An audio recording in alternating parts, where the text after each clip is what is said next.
what I hate and finally make a move. I think of you and all the shit you don't do. Well, I'ma make hella sure that I don't become you. I have no regrets, yeah, I'll tie up my chest. I'll never forget what it's like to be in debt. Been stabbed in the back bed, I'll show you what happens. Pass me the mic and I'll show you with action. I feel this pain, you already know. Turn that to gains, let my money show. I've got these things that I can't let go. Watch me turn this life into something that you could never own. I feel this pain, you already know. Turn that to gains, let my money show. I've got these things that I can't let go. Watch me turn this life into something that you could never own. So fight and die for the things you know you love. Do what you think is right and see life do what you want. So fight and die for the things you know you love. Do what you think is right and see life do what you want. So give me all the scars, I'm a human being. Cover them with tattoos so you can't see. Knew it from the start, you had problems with me and the things I could be, I just wish I had seen. I feel this pain, you already know. Turn that to gains, let my money show. I've got these things that I can't let go. Watch me turn this life into something that you can never own. I feel this pain, you already know. Turn that to gains, let my money show. I've got these things that I can't let go. Watch me turn this life into something that you can never own. So fight and die for the things you know you love. Do what you think is right and see life do what you want. So fight and die for the things you know you love. Do what you think is right and see life do what you want.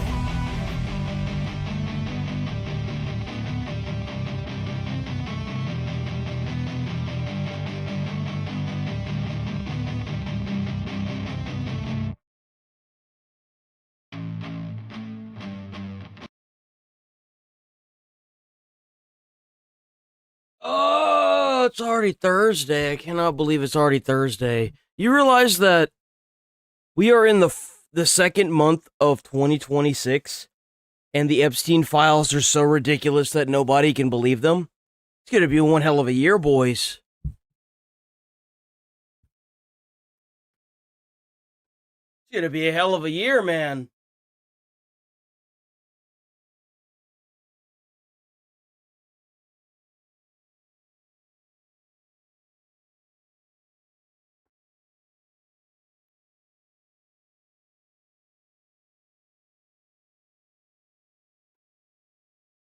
The hell is this? Nazi Hunter? No audio for you, bitch ass.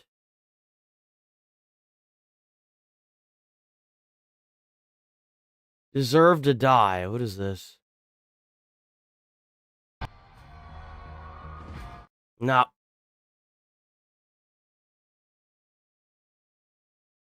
Is that it? That's it. Okay. Even if there was audio for that, I don't think it'd be very good. What the fuck? Toxic Commando. What is this? This looks crazy. Hey, what the fuck is this?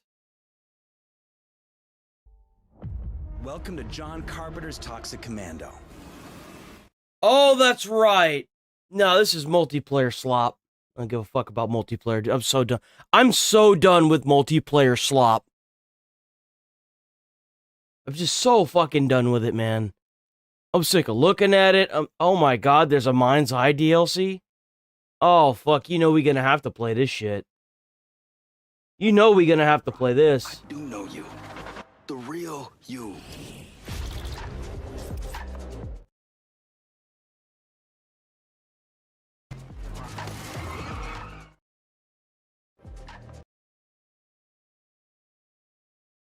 Is this a DLC or what the fuck is this? What is this? There's no close. This video has no subtitles? No shot.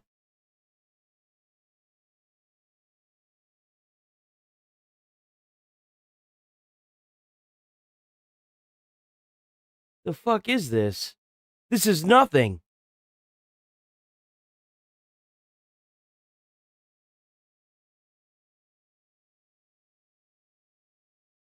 This is literally just that.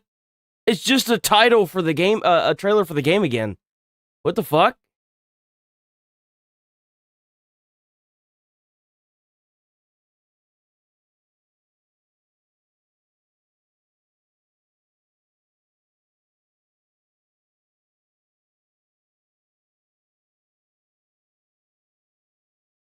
They go to play. When I saw the clock outside, it was 4 a.m. So I just. My watch messed me up this morning. It shows 4:55 and thought it was. Oh, so you ended up getting at 4. You ended up getting up at 4 a.m. instead of 4:50. Oh, dude, that sucks. That sucks. Oh, that's gross, bro.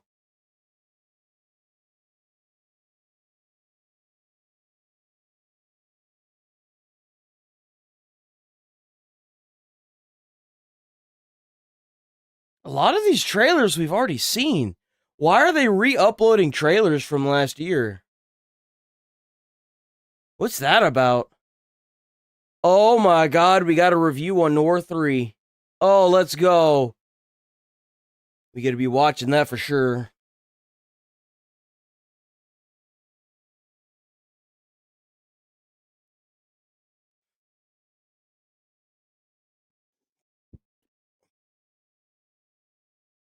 Is there a race cars game coming out? Disney Speedstorm. What the fuck is this? That's it. That's great. No gameplay, nothing, huh, guys? That's cool. I love to see it. Love to see it. Alright, no music. This looks like shit. I'm ruthless. I don't care anymore. Ooh, oh, that's right. This came out yesterday. Oh, I'm so excited about this game. I'm absolutely going to be spending money on this game for sure. I'm absolutely buying this game. This is that one game that looks like Assassin's Creed Odyssey. It's that Crimson Desert game. You could like fly on the dragon and the robot. Oh! Welcome back to another Crimson Desert Features overview video. Last time we took a closer look at Pywell, its characters, the stories within, and open world. This comes out next month. This comes out next month.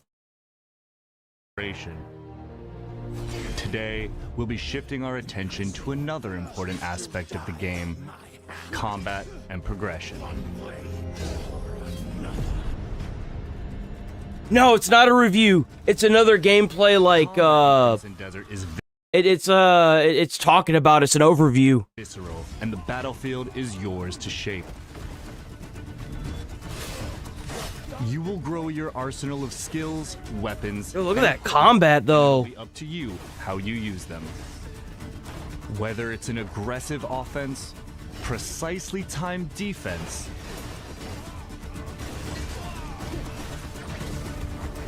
or even using your mount and the environment to your advantage.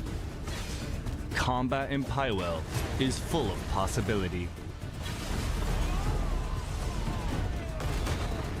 Wield a wide array of weapons from sword and shield, spears, great swords, axes, and various ranged weapons. Oh, look at all the different characters you could play as.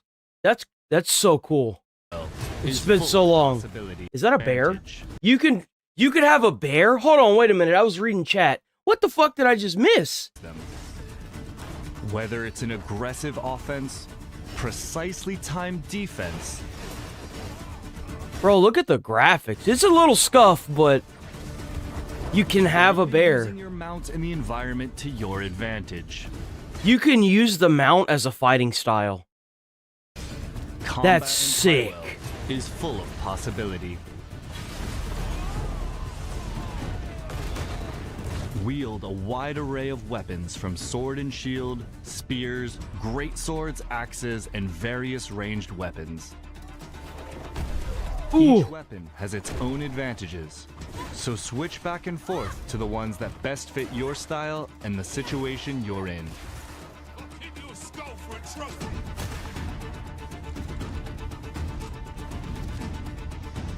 Oh, she's charging it. Huh. Powerful weapon skills can be paired with hard-hitting, bare-handed hits and kicks, as well as a wide range of grapples to create seamless chains of attacks. Elemental enhancements further expand your options by empowering key abilities, allowing you to burn, freeze, and stun enemies. So combine weapons and chain. Oh, so that's like the Axie signs from The Witcher. You want and forge your own approach to combat.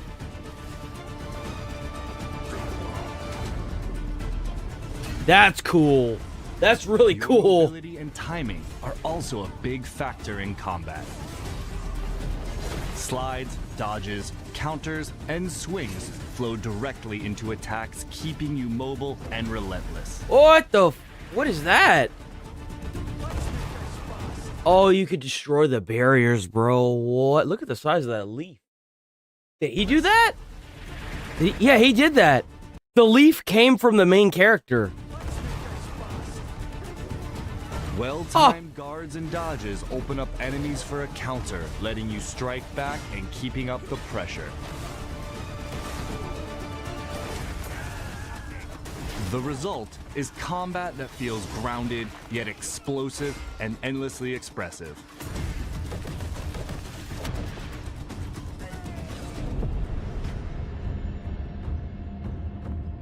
Of course, the skills you've just seen won't all be available from the start. If you've seen some of our previous gameplay videos, Cliff is usually shown at a much greater height of his power, wielding a wide range of devastating skills. But when you awaken in the aftermath of the Black That's got God of War written all over it. Holy shit. assault at the start of your journey, you start from scratch with a more limited set of abilities and equipment. A core part of your journey in Pywell is the transformation from a survivor into a truly formidable Greymane, and you decide how that progression takes place. As we mentioned in our previous features video, you will acquire artifacts, fragments of the abyss that have fallen to the world below through quests, combat, and exploration. They lie at the end of many trials in the possession of powerful bosses and hidden across Pywell, including up in the abyss. Oh, it's like an Acquiring these oasis. artifacts will be crucial to your progression, as they enable you to increase core stats like health and stamina, unlock new skills for more skill chaining potential, and enhance existing ones, thereby increasing your combat and exploration capabilities. Some skills and upgrades cannot be obtained through artifacts alone and must be observed firsthand out in the world.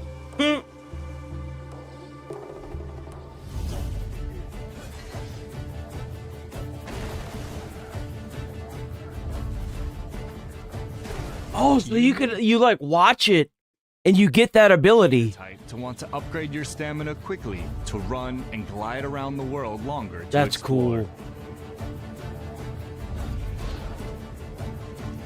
Or you may want to unlock and upgrade all the diverse grappling skills to continuously slam enemies into the ground.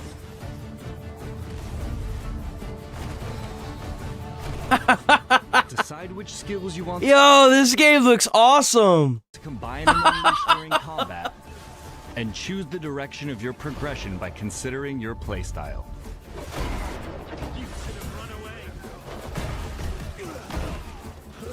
Oh! While learning and Oh, what? considering your playstyle.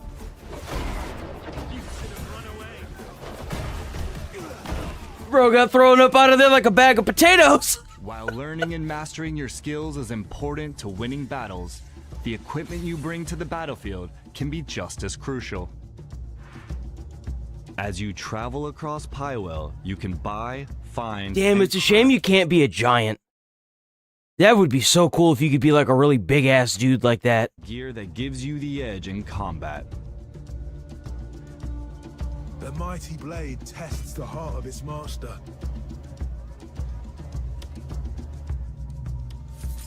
Your equipment can be upgraded for higher stats.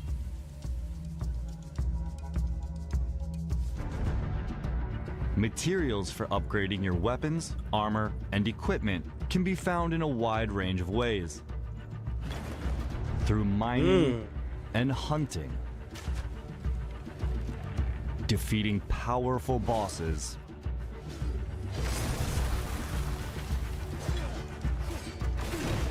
through quests, and by uncovering them in hidden locations. You will also be able to customize equipment with extra stats and special effects. Can you have a house? Can you have like a player home? Mix and match these across your weapons and armor, and experiment to discover what combinations work best for you in the battlefield and out in the world. All of that preparation leads to your greatest tests. Across the continent of Pywell, oh, it's a spider. some bosses rule, waiting. Oh my god, that's so cool. They come in Oh my god, it's an airship. many forms. Human What the and oh, dude, what is this game? What the fuck is this? being for your challenge. Bro, I feel like there's gonna be shit in this game that they're not even gonna show. Like, They come in many forms. Human and beast, steel and sword. oh, what is that? Sorcery, brute force, and mystery. They'll test your limits in different ways. At the end of these hard-fought encounters, special rewards await. Some equipment earned from bosses can even grant access to their signature abilities. Or That's unique cool. effects and bonuses. So build on the strength you gain through each victory. Take down these threats of Pywell and prove yourself a true Greymane. He's got a big ass hammer. Brings us to the Hammer end time. of this features overview video. We hope you look forward to Crimson Desert's combat and your progression journey as you explore and fight across Pywell. Thanks for watching, and we'll see you in our next and final features overview video. Holy crap. Yo.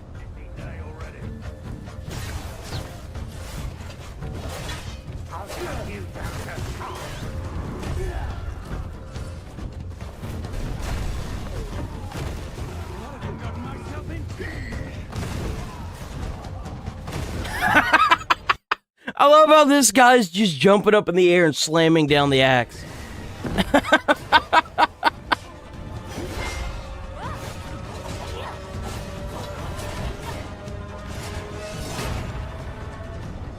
Yo, I hope this game is not a disappointment. I'm gonna be so pissed if it's a disappointment.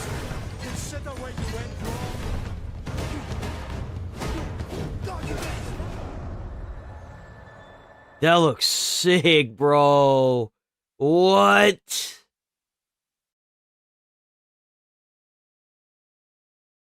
Okay, this is a review. We got an... if you didn't know, this game releases today. Nor 3. A new air, Nar, or whatever the fuck. 3.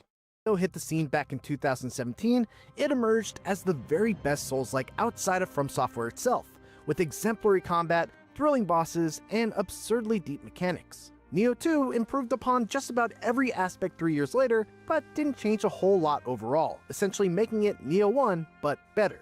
Nioh 3, on the other hand, is far more than just an iterative sequel. This is a total transformation of the formula. One that trades out static overworld maps for enormous open fields covering multiple different eras of Japanese Look at that history. weapon. This shift, plus the addition of an entirely new ninja stance that changes the rules of Nioh's combat, and a litany of smaller quality of life adjustments, all amount to the most significant shakeup the series has seen up to this point, and one of the best Souls-likes to date. let's calm down, guy. Let's calm down. Let's calm way the fuck down. Okay? Let's calm down. That out of the way first, one area that has not seen any sort of significant shakeup is the storytelling. And that's a shame because it has always been one of the weakest elements of the series. Like previous Nioh games, the story serves mostly as a— Bro, how you gonna gauge a Souls-like and talk about the fucking story? Souls-like games don't even have stories. You should be thankful they even have, like, opening animations. What are you talking about, bro? means to guide you through a fictionalized retelling. Oh, but it's the weakest part, bro. Like, you realize that the only cutscenes that you even got in the Dark Souls series was like the opening boss sequence, and then like the boss dying. Significant battles and wars Like what? in history. One in which monstrous yokai, magical stones with corrupting influence, and guardian spirits are commonplace. You play as Takechiyo, the grandson of Ieyasu Tokugawa, and heir to the seat of Shogun, who must travel back in time to obtain a means of defeating an ancient evil. I'm so happy I don't have to play the prior two games, dude. I tried playing that first game, dude. It is just so rough. It's so rough around the edges. Holy that God. has corrupted the present. That's why I'm like, I don't even know how you could call the first Nair, like, one of the best Souls, like, outside of FromSoft, bro. Like, what? It's so rough. The gameplay's so rough. The biggest issue with Nioh 3's story is that it's very dry and, to be frank, just kind of boring. Someone with a better knowledge of Japanese history may get more out of it thanks to knowing the context and significance of these historical figures and events, but for a layman like me, there's just not enough work done to make you care about what's going on in each of the eras that Nioh 3 took me to. Fortunately, cutscenes are short, the choreography is great, and these story shortfalls never got in the way of the action elements that otherwise make Nioh 3 one of the best Souls-likes around. I'll say this right out of the gate. I will give it that. The bosses in Nioh are freaking cool looking. They're so cool. 3 has the best combat of any Souls-like, past or present. End of story. Really? It nails the look and feel of its weapons, the variety within those weapons, the depth of its mechanics, the challenging and aggressive enemy AI, the multitude of different approaches you can take in any given combat encounter, and the list just goes on and on. It's all best-in-class quality at every level. Nearly all of that was true for Nioh 2 as well, but what elevates Nioh 3— Oh, look at the cat! The stratosphere is the split The environments are really pretty too. I'll say that as well. between the different combat modes, Samurai and Ninja. Samurai mode is the traditional Nioh combat experience, characterized by careful resource management. I don't like how the character looks. You see, like, hear me out. It looks cluttered. It looks so cluttered. I don't like how it looks. It looks like, you see how there's just so much going on here. It like hurts your eyes. Modes. Samurai and Ninja. Like, watch when he goes Samurai like mode side is to the side. traditional Nioh Look, you see combat it? experience, It's so characterized cluttered. by careful resource management through the usage of stamina restoring key pulses, the need to switch between low, medium, and high stances depending on the given encounter, and a careful balance of defensive techniques and offensive rushdown. Ninja mode, on the other hand, is a brand new style of Nioh combat that switches out the aforementioned key pulses and stance switching, replacing them with much faster attacks that require far less stamina, allowing me to basically suffocate enemies with strikes without even giving them a chance to fight back. In addition, Ninja mode also gives you access to 3 ninjutsu attacks, like shuriken, traps, and magical spells, which refill as you land attacks and are great for targeting enemy weaknesses or hitting annoying flying enemies. The 2 modes can be swapped freely on the fly, and they even have their own equipment sets, letting you essentially build 2 different characters with different combat focuses and styles. Team Ninja smartly avoids falling into the trap of forcing you to use one stance over another in order to defeat a certain type of boss or enemy, which Thank often God. stymies creative combat Thank God. expression in other games. Instead, both stances are always viable, and the choice of whether one is better than the other for a particular type of encounter is always left up to your discretion and playstyle. It was always a great feeling to return to a boss I previously died against and adjust my strategy by either using more or less in one of the modes. For example, in a fight against a boss with powerful but predictable attacks, I might stick to Samurai stance so that I can parry their attacks and have more stamina left over to counterattack. But in a fight against a faster and more erratic boss, I might focus on Ninja Stance instead and use my Quick Step missed ability to maneuver around to their more vulnerable backside and avoid having to block altogether. While I have a clear preference for the flexibility and speed of the Ninja Stance, I was gonna say, I feel like if I was gonna play this, I'd probably go with the Ninja Stance. Team Ninja has done a great job of balancing the two stances to make them both worth swapping between regularly. Samurai mode feels a little bit weaker at a base level, but is balanced by being much better defensively. It also has an additional mechanic called Arts Proficiency that rewards you with a powered up special or heavy attack if you're able to fill a meter by landing attacks and successfully blocking without taking hits. Meanwhile, Ninja mode feels like Team Ninja finally taking off whatever limiters they may have placed on the combat in previous games in the service of balancing stamina management, lifting up their hands and saying, you know what, just go wild.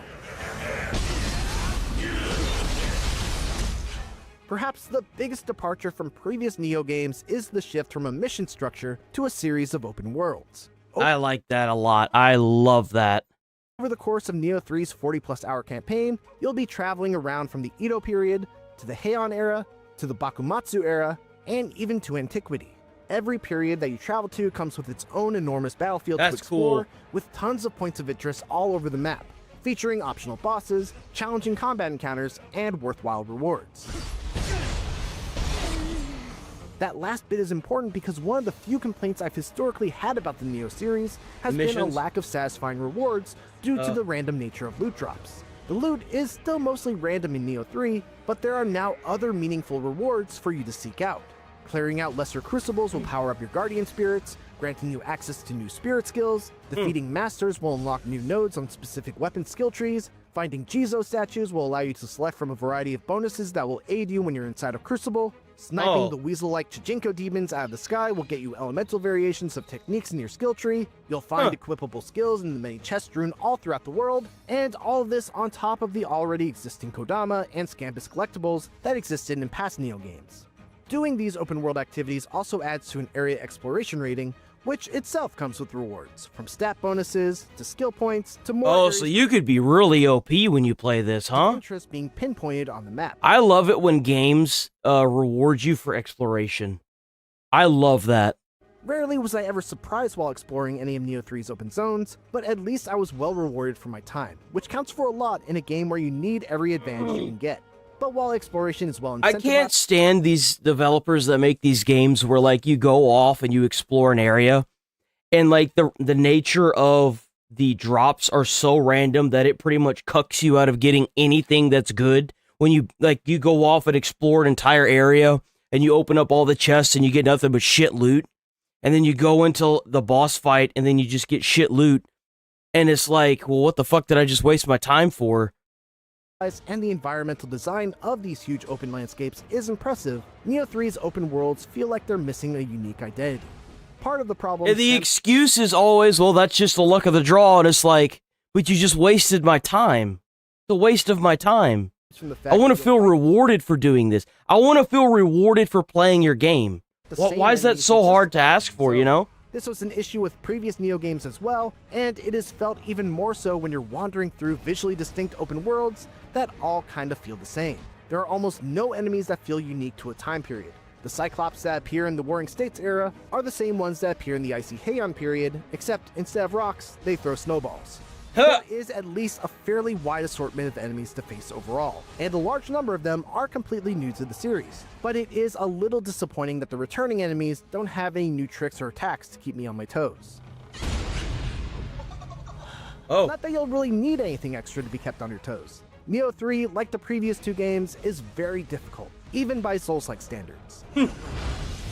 Yeah? Enemies and bosses are relentlessly aggressive, and if you're not careful about your stamina management, you'll find yourself regularly being stunned and vulnerable to high damage grabs that will kill you in just about one hit. But that difficulty is key to why the combat of Nioh 3 is so thrilling. Besides, even though the difficulty is high, checkpoints are well placed, shortcuts are abundant, and load times are super quick. So I rarely became frustrated despite dying 290 times over the course of the campaign. God. Whoa!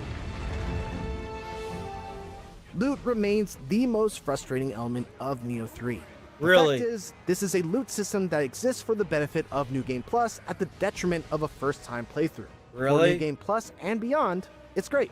You're able to dig deep into your collection of gear, pick out useful sets, and plan builds around their powerful set bonuses, and really get into the nitty-gritty of gear customization. But until you get to that point, gear gets outdated so quickly that it just feels like a waste of time and resources to even bother with it. I've played enough of these games to know that I shouldn't sweat the loot on my first playthrough, instead just equipping the gear with the highest number and moving on, but my prayers go out to anyone tackling Nioh for the first time, because poring over the literal thousands of pieces of gear, on top of all the equipable skills, the skill tree, prestige points, guardian spirits, and soul cores that can be placed in either the yin or the yang position, it's a lot. What the fuck does that mean? The yin or the yang? What the fuck does that mean? What does that mean? Thankfully, there is now an auto-equip feature that allows you to easily equip the most powerful gear you own thank with God. just the press of a button. What is especially nice about it is that you can set it to automatically equip based on weight. So, for example, you could just set it to equip all the heaviest gear you have if you don't care about having a bad dodge with just a few invulnerability frames, or you can set it for a balance of good gear and a good dodge, or you could go toward the other extreme and set it to auto-equip the best gear that still lets you zip around the battlefield, even if it means leaving 1 or 2 gear slots completely empty. Auto-equipping obviously has its limitations, as it doesn't take into consideration the build-defining special effects of a weapon or set bonuses, but it does give you an option to dramatically reduce the amount of time spent playing the menu game of Nioh 3 without impacting those who enjoy the process of meticulously fine-tuning their builds at every point of the campaign. Here we go. Even in a genre that has become as saturated as the Souls-like, there is still nothing that hits quite like the Nioh series, and Nioh 3 stands out as being the best of the trilogy. The move to an open world structure isn't perfect, but the rewarding exploration, gorgeous landscapes, and thrilling optional boss battles mostly cover any minor issues. Strap on top of that best-in-class combat, hugely customizable build crafting, a lengthy campaign with a deep New Game Plus mode where the loot system actually shines, and a godsend of an auto-equip feature before you get there, and you've got yet another Team Ninja banger that sits at the top of the Souls-like genre. 9! Damn, okay. Get it. That's crazy, yo, W.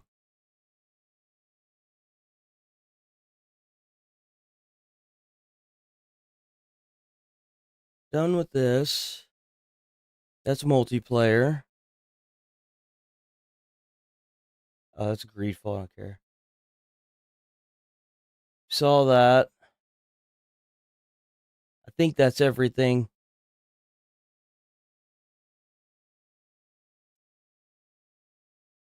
Usually their ratings for their Souls likes are pretty good. Unless it's Kazan.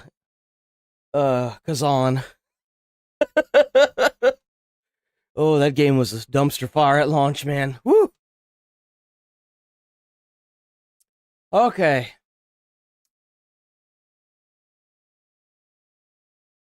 So,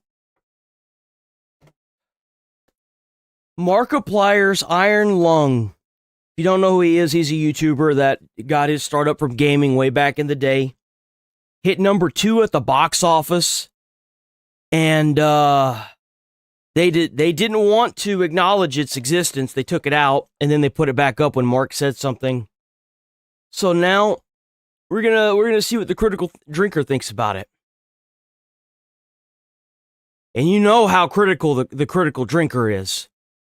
If he says it's good, out of nowhere. I can't really explain how, but for some reason I knew next to nothing about this movie or the guy who made it or the lore behind it until like a couple of days ago when suddenly everyone was talking about Iron Lung. I mean, can you really blame me though? A YouTuber making a low budget independent horror movie? Haven't we just done that? Well yeah, but the difference here is that Iron Lung is actually good, taking a wildly outlandish sci-fi concept and wrapping it up into a tense, claustrophobic story of human perseverance and cosmic Lovecraftian horror, driven by a compelling script script that keeps you guessing about where it's all leading, and a surprisingly strong performance from its lead actor. In short, this is exactly what independent filmmaking should be about. Yeah, it's definitely not perfect, and if I'm honest, it feels more like a short film concept stretched out into a 2-hour runtime, but I'll get into that later. For now, let us discuss the plot, shall we? So, backstory for Iron Lung is a bit thin on the ground, but as far as I can tell, the film's set at some indeterminate point in the future where humanity's begun to colonize the galaxy until an event known as the Quiet Rapture caused all the stars and planets to disappear. How? Don't know, just go with it. The only survivors now are scattered across the void on ships and space stations, including our main man Simon,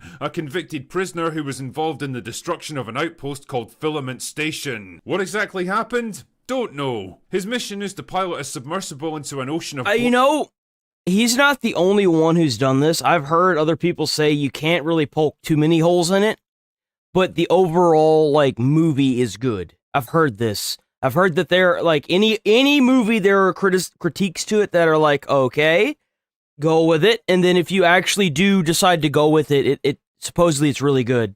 On a distant moon and gather samples from the seabed, where his commanders seem to think they'll find information that could save the human race. Wait, why is there an entire ocean of blood? Why do they think there's stuff down there that's gonna save humanity? Why use a convicted felon with zero training for such an important mission? I know why. They would use a convicted felon with zero training, so that way if he survives, then great. If he doesn't, then oh well. I can tell you that right now. Don't know, just go with it. Anyway, so down he goes into the... ocean. And because you can't really see through blood, he's forced to use an X-ray camera to take quick snapshots of his surroundings. That's all you ever get to see of what's around him, and it's a neat little way of circumventing the film's lack of budget. Anyway, that's when he spots a skeleton lying on the ocean floor, and for some reason, this is super exciting news for everyone involved. I mean, I'm guessing if you're in a literal ocean of blood, it probably means that quite a few things had to die to create it, so there would definitely be skeletons involved, but whatever. His commander wants to gather more data, but then he gets attacked by an undersea monster that severs communications and leaves him stranded in some underwater cave system. From there on, he has to figure out a way to escape the labyrinth in a poorly maintained submarine whose systems are starting to fail, while suffering increasingly severe hallucinations and intermittent radio contact with a survivor from a previous expedition. But can he hope to ever make it back to the surface? What's that undersea monster all about? Why is the blood leaking into his submarine? And what is it doing to his body? And is the voice on the radio even real? You know, it's interesting to compare this movie to Shelby Oaks because on the surface the two films have a lot in common. They're both independent horror movies made by YouTube personalities with roughly comparable budgets, but the difference is the creative philosophy behind them. Whereas Shelby Oaks was basically a patchwork quilt of tried and tested horror tropes wrapped up in a safe conventional plot that's been done a million times before, Iron Lung is a risky, wildly inventive concept, setting up an interesting and creative premise that allows it to make the most of limited resources and constantly keeping you guessing about where it's all heading. One is an actual creative horror movie. That's actually the way you want to do it. If you're making a suspense horror, you want it to do that. I think Mark's always been pretty good at, like, playtesting a lot of what he does. Emphasis on, like, the YouTube video, like, semi-movies. I'm going to call them, like, semi-movies, the point-and-click adventures that he did for YouTube. He's always been really good at playing with everything that he does to a point where he kind of fine-tunes it, even with gaming and stuff. So, like, I don't doubt that this is good. Willing to take risks made by people with a story to tell. The other feels more like an AI's idea of what a horror movie should be, made out of... You can always tell when somebody's in it just to make money, and when somebody's in it because they have a passion for it. Obligation rather than artistic passion, and well, the results speak for themselves. One practically vanished without a trace, and the other seems to be making waves at the box office. That's gone up. It's at 23 million domestically now. Not to worry though, Chris. I'm sure there's plenty more predatory gambling apps for you to shill. He's out of line, but he's right. The other big surprise for me was Markiplier as lead actor. Well, basically the only actor now that I think about it. I mean, let's be real here, financing your own movie so that you yourself can star in it is a risky move that could have turned the whole thing into a laughable vanity. Well, I mean, you can't really say that because Sylvester Stallone has done it a lot. Vin Diesel has done it. I mean, you can't use that argument. Especially not with Sylvester being so successful. Hey, you guys don't really know, but Sylvester Stallone, whenever he got starred in the Rocky film, he was living at his girlfriend's house at the time with no money. As she was paying for everything. And now he literally writes, produces, and stars in his own films. Like, projects. YouTubers aren't exactly known for their dramatic acting range, especially if they have to carry an entire movie by themselves. But credit to the guy, he pulls off a surprisingly strong, compelling performance. What better way to show passion in a film and the way you want it to be directed than to do it yourself? You want anything done right, boys? Do it yourself. As a desperate man pushed to his mental and physical limits with the vague promise of freedom at the end. It's all good stuff, and you can't help but root for the guy. I said before that Iron Lung's only real weakness is the sluggish pace, mainly caused by the lack of real plot events and other characters to bounce off. The film's 2 hours long, and although it definitely gets its 2 hours? Come on, Mark. 2 hours, brother? Back for the finale, the second act is pretty slow and tedious. I'm not gonna lie, I was starting to lose focus on what the protagonist was actually doing and getting a little bored of being trapped in one location for the entire film. I get that it's supposed to play into the film's atmosphere of claustrophobia and paranoia, and it's obviously a direct copy of the video game that it's based on, but there's an obvious distinction between tension and boredom when it's stretched too far, and Iron Lung definitely crosses the line at times. I can't shake the feeling that this setup would have made for an awesome I actually don't know if I could watch this. I hate movies that drag on with nothing that's happening. I hate those kinds of films. I don't think this would be my kind of film. Rather than a drawn-out 2-hour feature, but what the fuck, nobody's going to a movie theater to see a 30-minute film. Overall though, I think Iron Lung is a movie that's way better than it has any right to be. It's well shot, well acted, and although it doesn't pretend to answer all the questions it poses, I'm perfectly okay with that. Cosmic horror is a genre that's been chronically underrepresented in cinema, so it's nice to see a film tackling it in a unique, inventive way like this. It might not be perfect, but I never needed it to be. I just needed it to be good. And it is. So well done, Markiplier. You took a gamble and it paid off. Oh wait, maybe I shouldn't mention gambling. Anyway, that's all I've got for today. Go away now. Alright, well there it is.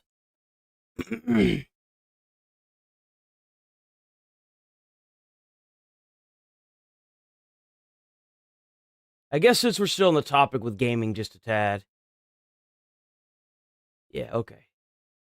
So, Minecraft decided to make a DLC that was with the old rights activists.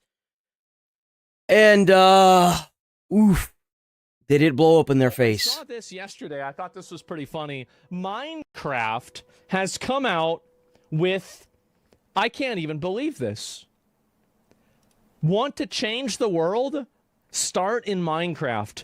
In the free Good Trouble DLC, explore global civil rights movements, meet changemakers, and learn how to stand up, speak out, and build a better world. Why can't you just leave kids out of this? This is the only movement in history that has involved kids to this scale. I'm sure they've involved kids in the classroom. Why are you dragging them out of the classroom? What are we doing? That's right. This is in Minecraft. Walk with civil...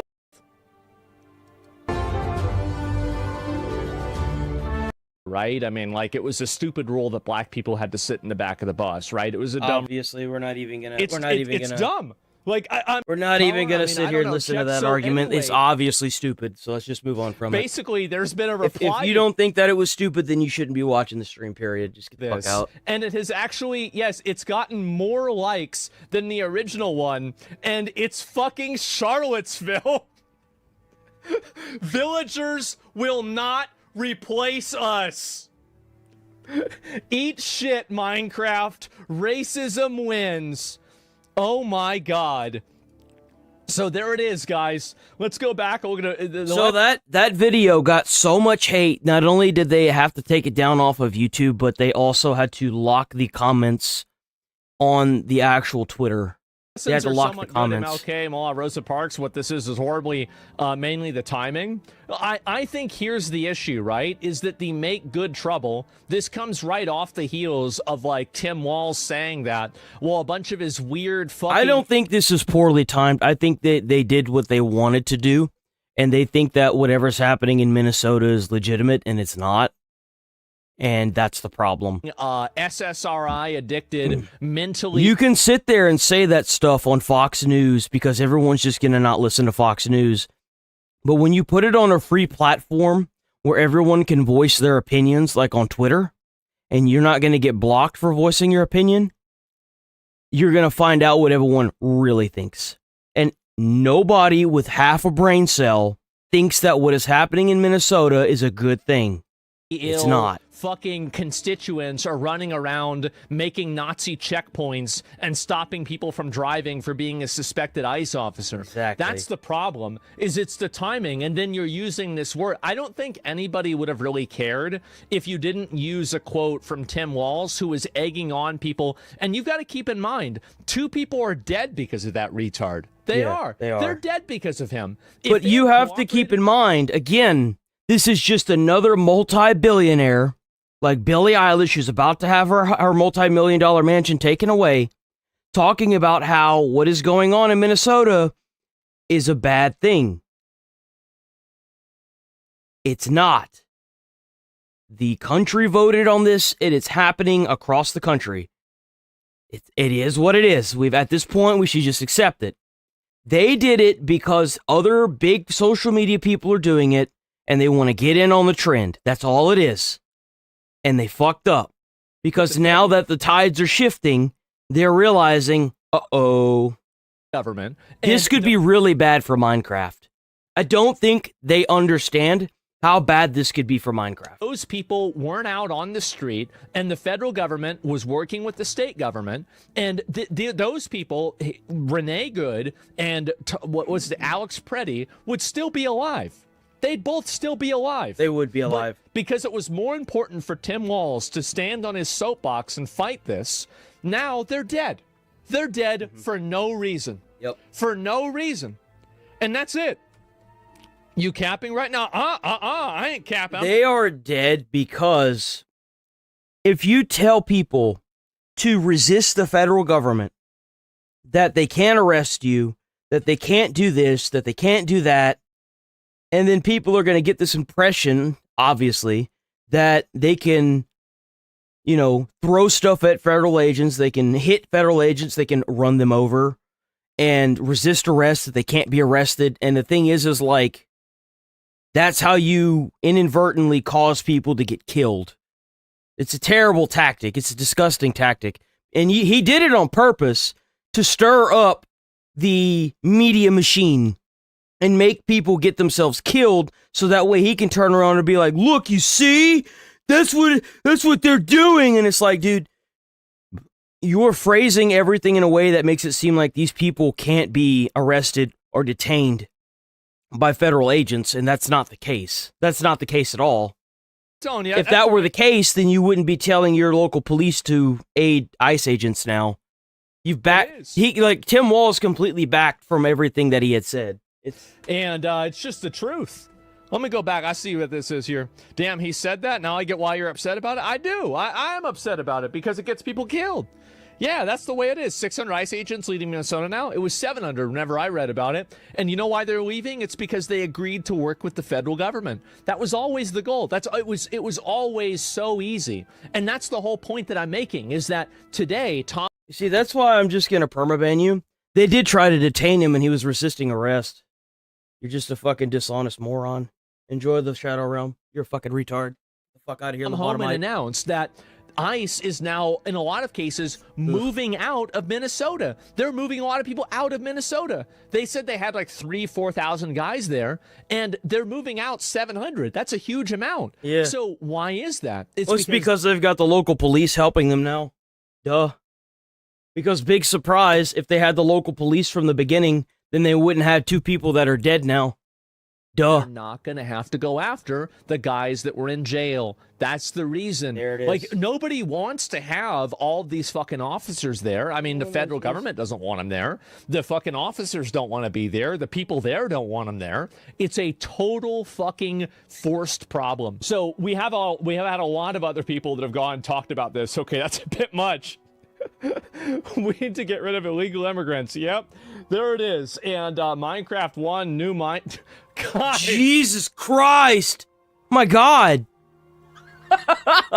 Guys, on the White House lawn? Really? Jesus, man. I mean, that's got to be like a fire violation or something, right? Check Roblox. It's a it's a civil rights violation. Where is this here? ICE Roblox.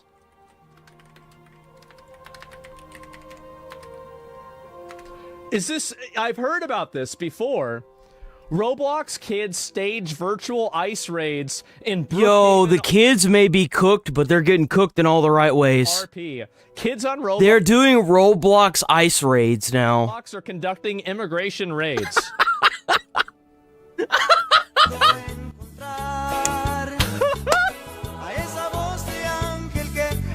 We gonna mute that. Holy shit, I don't want no damn copyright, bro.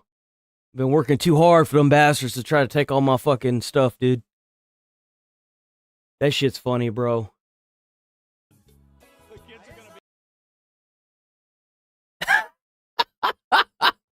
Look, look at that. He didn't resist arrest, and look at that. He's able to walk himself into the van. That's crazy, ain't it? Yeah, it's the same. Oh my God, it's still going. Come on with this. Move on from the damn video, Asman. Come on. Something that kids can look Thank up you. to, right?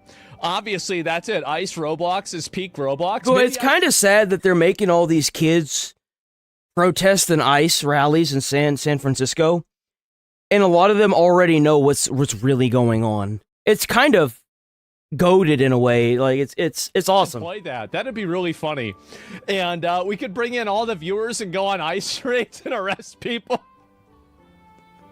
Oh my God, we need to protect the kids. Yes, definitely. And that is crazy. What is this here? Please give some amount of time to. Please regularly give some of your time to Epstein files. Yeah, we're going to talk about that later on today. I'm just not ready for it yet. I know a lot of people. You're a cult trying to indoctrinate kids with left-wing ideologies to further your own political propaganda. Get this political propaganda out of Minecraft. I've been under the impression that Minecraft was the thing people played for escapist reasons, looking to forget the burdens of the world by forging their own world in a crazy world. I guess you guys must have market research saying otherwise. I miss the old Minecraft whenever it wasn't promoting identity politics in kids' games.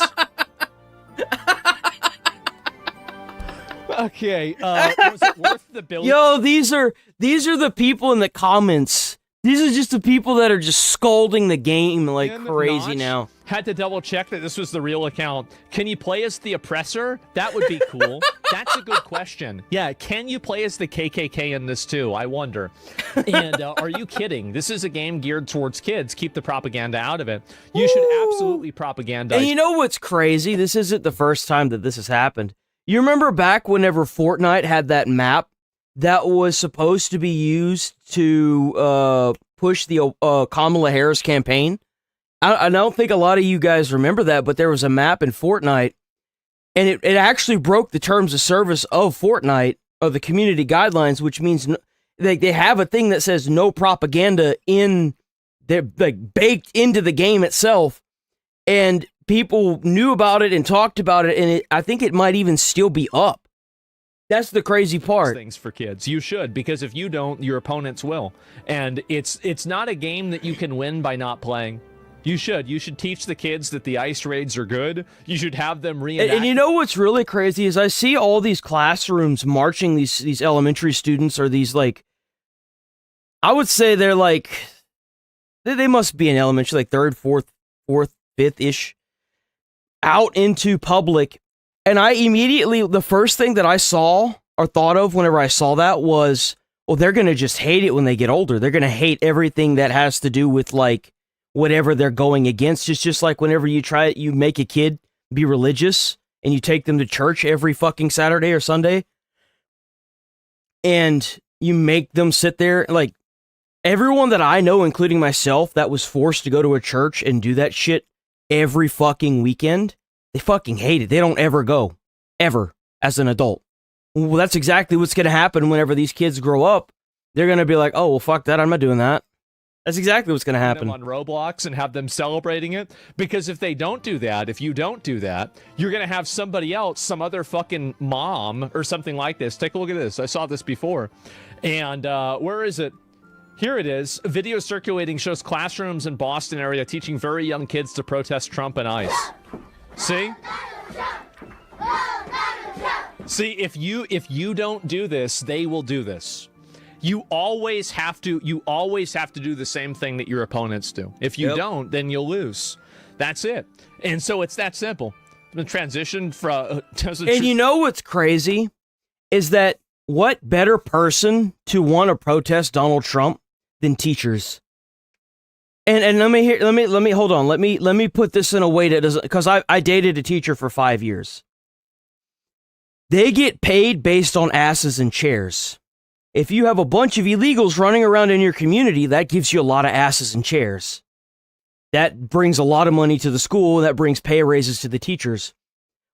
It sucks dick that we live in a country where teachers are having to pay for their own school supplies and advocate for illegal immigrants to be in the country simply to make money. We have a very fucked up system, and it is failing. It is failing miserably. From the ground up. Transition libertarian to conservatism? Well, I don't have any principle like guiding philosophy. We would never get into arguments over it. But I would always ask her, what's wrong with getting rid of illegal immigrants? The answer was, well, they're not breaking the law. And I reiterated, but they are. They are illegal immigrants. They are breaking the law being in the country. And I would always get the same brain dead stare that I would always get. And then we would talk about something else. And it was like, what the fuck? Like, there's no, like, nothing? Just nothing, huh? Makes sense. It's just mainly about getting things done that I want. That's really about it. Like, I don't view things as a conservative, a liberal, a libertarian. I think that's stupid.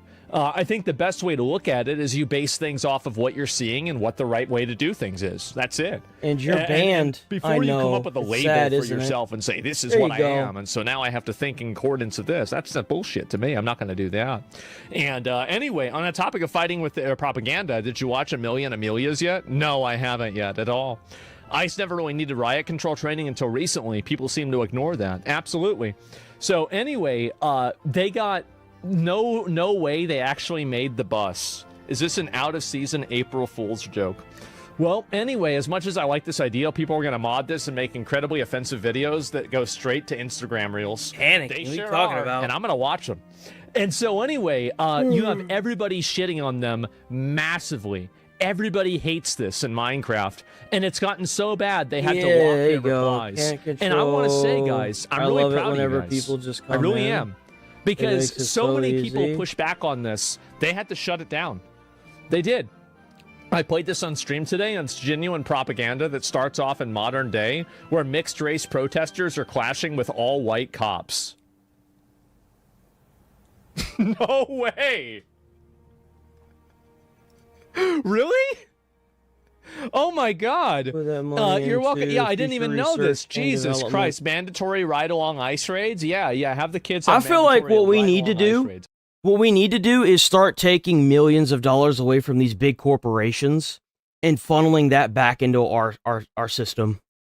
That's what we need to do. We need to start taking money from all these multi-billion-dollar corporations that are making billions of dollars, and we need to start We either need to start taking that money and printing out like, well, we need to funnel that back into the actual infrastructure first and foremost. And then we also need to use that to funnel it into education, into research and development. We need to funnel that. We can, whenever they start making robots for a lot of the stuff that they're doing in businesses like, for example, Amazon, when they start using robots, we should tax them, have like a robot tax, and we should use that to make universal basic income is what we should do with that. And give everybody like a check every month, because I mean, how are you going to have any money if a robot takes your job? How are you going to have any money if AI does all the art and development of a game? How are you going to be able to fucking do anything? You're going to need a universal basic income. You're going to need some form of free housing at some point, because whenever you don't have a job and there's no jobs that can exist because you have robots and AI running everything, well, now you got a fucking huge problem now, don't you? Because this doesn't help anybody. That means that the big corporations aren't able to take money from you because you don't have any fucking money, and you're not able to spend money because you don't have any money because you don't have a job. So, like, at the end of the day, we're going to have to figure out a way to spread the wealth regardless of whether they like it or not. We're going to have that pinnacle at some point within the next 60 to 70 years, if not maybe within the next 100 or 200 years. It's going to happen, especially with the more advanced technology that we get. It's going to happen. I like that. Why does the left think everything is importing a fuckload of illegal immigrants and paying them pennies on the dollar is not a solution to this problem. Normal whenever Trump is gone? Well, I don't know. And hopefully it gets worse. But anyway, villagers will not replace us. Diverse... Dude. Oh my god, dude.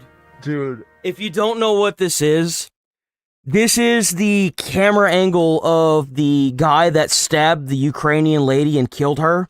She fled from the Ukraine war to seek asylum in America, and she got stabbed to death by a guy. I believe this was in New York. She got stabbed to death by a homeless guy that had like a bunch of prior arrests and like 5 or 6 felonies. Like over 36 arrests and like 5 or 6 felonies. Why did they do this? What a mistake. Holy shit. I can't even watch that one. That's Holy too much. Shit. Oh my god. And so there's even more of these. Holy fucking shit. And when Minecraft gets stuck in traffic because a horde of villagers are protesting an iron golem killing a baby zombie. Oh my god. Yo, these are kids making these posts too. A lot of these posts are from like people that either play Minecraft or like angsty teens. Minecraft if Notch was still in charge. God. Right? Is that it? Middleton files will be released. The UK government voted for it. Yeah, isn't it all white protesters attacking mixed race cops? Yes, it is. And it's Wigartha. Is it really? What is this? Bro, these fucking songs, man. Oh my god, that's Epstein Island. Oh my god. It's Kirk. We gotta stop with this, man. We gotta stop. We got to. Yeah, I love this, man. Oh my god. Wait, what did that say? Check the other posts. These are epic. Yeah, I love. Change for your Minecraft avatar to get. Oh my god. Bike stealing mechanics. 13% players doing 50% of violent crimes. Oh my god, dude. Yo. This, man. Bro, they know what's going on Twitter. And, wow. The world owes Notch an apology. I know. I think Notch is great. I think he's a man. Conservatives haven't been this angry since the actual civil rights movement. Yeah, bro, like, that was a real bad one, huh? Right? Yeah, totally true. Holy shit, bro. Oh my god. Holy shit. Holy shit. You can't do this. You gotta shut it down. Shut this down. This is wrong. Bro, this is nothing about this is funny. Nobody's laughing, guys. Nobody should be laughing at all. Holy fuck. Bro, this one got me. This one really got me whenever on Minecraft. Leaked footage from the next DLC. Oh my god. That's a church, bro. Bro. Guys.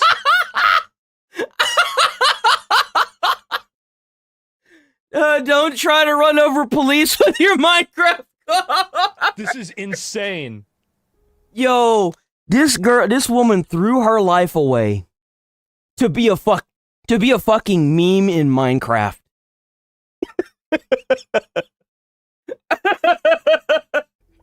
It's in Minecraft. Wow. Christ Church massacre? Well, that's what happens. I mean, here's the truth. The more that you try to push kids in this direction by like forcing this type of values on them, the more they're going to get mad about it. I mean, and also like really, like, so this is just a fucking fuck fest. Why would you have done that? You see all the like craziness that's going on with like Billie Eilish right now. She's about to lose her mansion, and you want to sit, dude? That's just so stupid. That's such a dumbass thing. Okay, so time we looking at 9:16.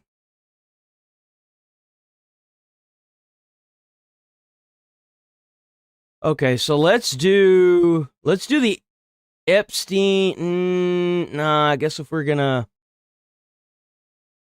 does Fox News have anything new?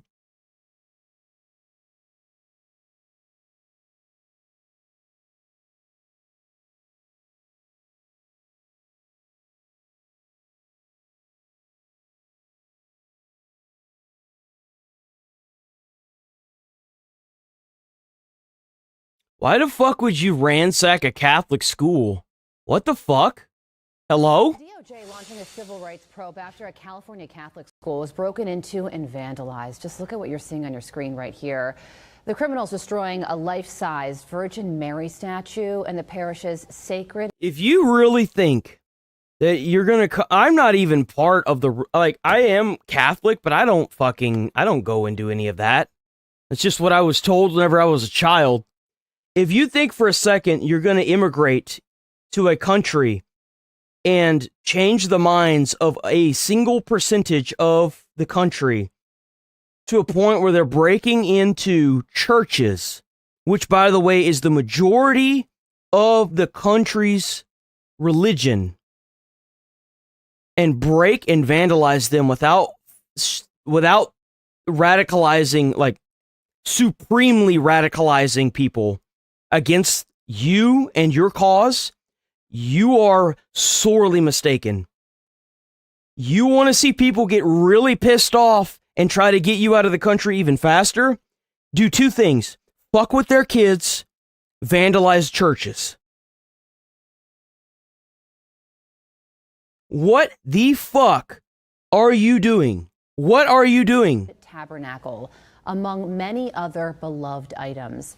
Investigators say the school suffered an estimated $100,000 in damages from this break-in as local authorities and the FBI begin their search for the suspects.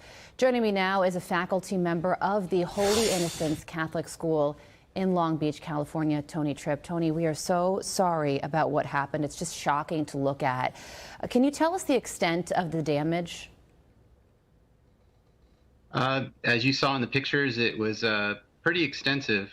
They pretty much went through the whole place. Didn't matter where it was, throughout there and ransacked whatever they could. Religious articles. This is probably protest because the DOJ is having to get involved with this. This means that it's probably some form of protest. One of the biggest shockers to us, but all the equipment, they literally opened every single closet and pulled everything out. But some things were just for the destruction purpose, like one of our catechesis classrooms that was there had only things to educate little children, and they tore it apart, broke furniture, and even tore open the wall to get our sound system. They getting mad now, boy. They all getting fucking deported. They getting angry. They getting angry. But you gonna sit there and you gonna destroy a church? A church? Of all things, a church. Them out. So, I mean, it was very, very extensive. Man, you know that most churches get a lot of their funding from, like, the donations? That a lot of them don't even qualify for actual, like, federal funding? Because they're just not big enough? Yeah, who could have done this? Maybe I don't know, a disgruntled student, or it could have been a complete stranger. What are police telling you? Right now, the law enforcement is doing their investigation, so we're not hearing much, obviously, and we want them to do their investigation so they can find whoever did this. So we have no idea. What the fuck? Yo, they piled the Bibles up. Do you think they were gonna light that shit on fire? What the fuck? They want to call everyone else. No, dude, look what they're doing. They're piling up fucking religious Bibles in the center of the floor like they're gonna burn them like Nazis, bro. That's what the Nazis did. Well, someone is responsible Hello? for this, or maybe several. What the fuck? Several people, given the extent of all this. What's your message to them? My message to them is to, search your heart and to please, turn yourself in if you can. We would really appreciate that because to make reparation for what you've done, it's more than just material to us. This is a center of our faith, especially the tabernacle. That's the biggest thing for us. When we got there and we saw that taken off of its pedestal, and we thought they stole it at first, and no, they were just trying to break it open. And as you know, as you know what? That's what really sucks. This was a nice church. It's a beautiful, beautiful church. Like, I'm not a church going person. I don't really, practice religion like that at all. Like, I would consider myself more atheist than anything, but I know for a fact that there's one thing I'd never fuck with, and that's people's religion, man. For some people, religion is all they have. They have nothing else. Religion is what some people get up in the morning, and that's all they have to go off of. Like, some people's whole mentality in life revolve around their religion. This is such an affront to the American Constitution. This is disgraceful. It's disrespectful. What the fuck are we doing this? Why? What? Like, how could you possibly justify this? That's a big sacrilege for us, and we really we care for this person's soul, and we want them to make sure that they can turn themselves in and make reparation for what they've done. What does this look like to you? I mean, when you walk through this, it looks like a religious hate crime to me. Destruction. I mean, you see the Virgin Mary destroyed and that's beheaded. So sad, bro. Was like, this what for the purpose fuck? Of stealing something, or were these people? Was this targeted at anti-Catholic sentiment, or were they angry personally and maybe have some personal involvement with your school? What do you think? What does your gut tell you here? My gut's telling me that it's probably a group of individuals. I have no idea because it's very strange. To a certain appearance, it does look like they want to steal things, and then at another side. A part of me, I hope that this is some stupid, angsty group of teens that just decided to, try and tug on some doors, and this one just so happened to be open. I genuinely hope that this isn't a bunch of protesters. Because I don't think they understand how bad this looks for their cause. Like, if you are trying to promote whatever it is that you're doing, this is not the way to do it. This is not what you want to be doing. I don't understand how anyone who isn't like... I just don't... It looks like I just couldn't wanted to destroy fathom anything that had a religious symbolism purpose. So, not sure what the motivation was, but I do know that we want them to obviously make reparation and change what they've done. I mean, what's crazy about this is, God does great things with bad things sometimes, and the show of support from the Catholic community has been huge. I mean, we've never expected anything like this, and it's given us tremendous hope, that people still have faith and believe in God and are willing to stand up for their faith. So, we also want to thank all the people who've supported us to help us to repair all the damage. Sometimes God presents us with challenges for a crazy, greater bro. good or a larger purpose, and maybe that shit, just looking at that makes me sick to my stomach. That makes me genuinely sick to my stomach. I don't understand what someone who did something like that could have been thinking. That just, oh my god, dude, that pisses me off.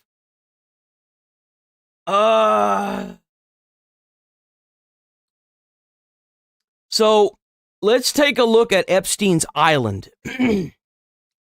I saw a little bit of this yesterday, and what's crazy is I didn't know that they haven't let anybody set foot on the island to actually investigate it. Like, actually, like a person that isn't part of the FBI or some form of government or someone who owns the island, they haven't let any media on it. So there's a lot about the island that we don't know. And a lot of the images were done by drones or by Google. And on Google, some of the island is blurred as if to hide something. I didn't know all of this. So let's look at how crazy this island looks. It looks like some kind of satanic fucking symbol. I kid you not. Jeffrey Epstein's island. To understand it fully, we've remodeled the entire island, and we've divided it into 3 main sections. So we can tell the complete story of how this place was built and what it was hiding. The first villa sits on a point just below the main house, built years after Epstein purchased the island. Next to it is another residence, connected to the pool complex by a lower level doorway. This one even had an outdoor bath backed by a giant mirror looking out toward the sea. Facing the ocean is a wide stone patio. Set into the floor are 2 mirrored shell designs, along with the letter E. It may have been decoration, or something more symbolic. Above it all is the main house itself, the largest residence on the island. That's a big one. When Epstein bought Little St. James in 1998, this house was already here. But he had it remodeled and expanded into part of a much larger complex. Damn. The sea-facing side has a veranda, while the back of the house opens into the pool area. That pool complex is massive. It has 4 cabanas, a pergola, and a large swimming pool. Bro got his own mini town, I guess. Wow. At the far end of the pool was a statue of a seated archer, and beyond it, a painted compass that some mistook for a helipad. What the Parts of the pool complex were 2-storied, with staircases and hidden doors that led into lower levels. There's talk that there are tunnel systems in the island that nobody's been down, at least no one in media. Who knows what's down there? Yeah. Not far away, along the beach, another villa was hidden behind thick it's another trees. house.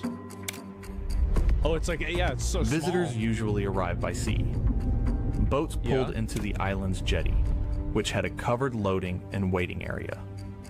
Can you believe this guy was literally sitting there on his rape island, having presidents and other billionaires coming and asking him for advice while he's playing World of Warcraft and fucking around? You know, there was talk, though, of some of the emails of him talking to some of the cruise liners at Walt Disney, trying to make them come closer to the island and possibly to kidnap children.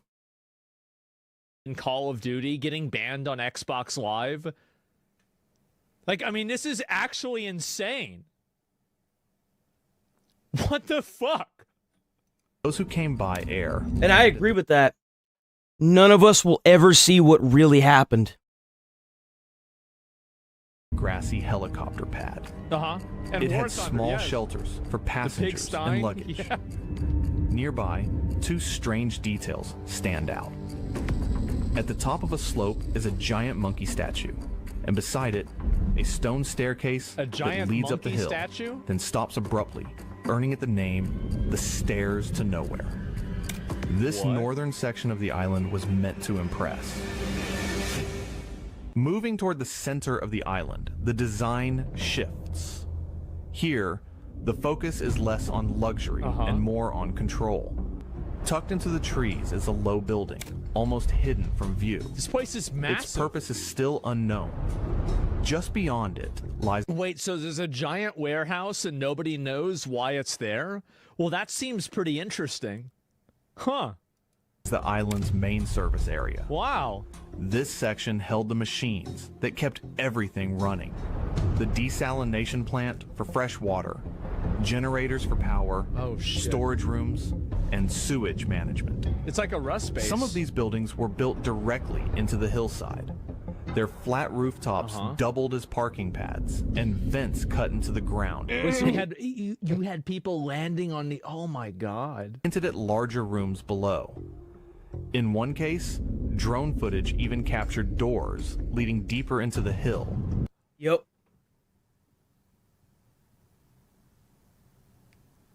Dude. Who knows what's in those tunnels? Oh, wow. The caves of despair. From this hub, a steep road winds upward. On the surface, it looks like a simple path, but it may cover a water pipeline that connects to the island's fountain. Yeah? The fountain itself sat quietly in the middle of the island, nice fountain. ringed with benches.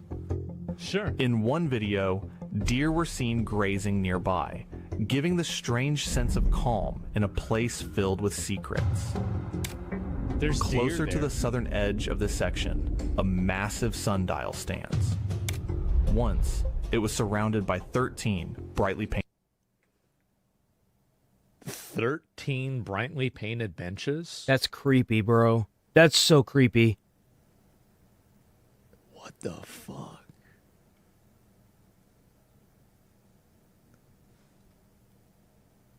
painted benches. Some say representing the 13 ruling bloodlines in conspiracy lore. The face of the sundial resembles a Masonic design, another detail that fueled speculation. Oh my god. Nearby, smaller structures dotted the coast. One open-air cabana seemed to have massage tables beneath its straw roof. I wonder why he would have that. Oh, Jesus. Man. Another beachside building, now only ruins, may have been for changing clothes or toilets. Close to the sundial, an odd patch of beach is marked out on Google Maps. Yeah, you can't see it. Blurred as if to hide something. Oh. You can't see the beach. Beach is marked out on Google Maps. Yeah. Blurred as if to hide something. Oh. On higher Mhm. ground What? sits a large building with 3 garage doors and a row of sealed windows.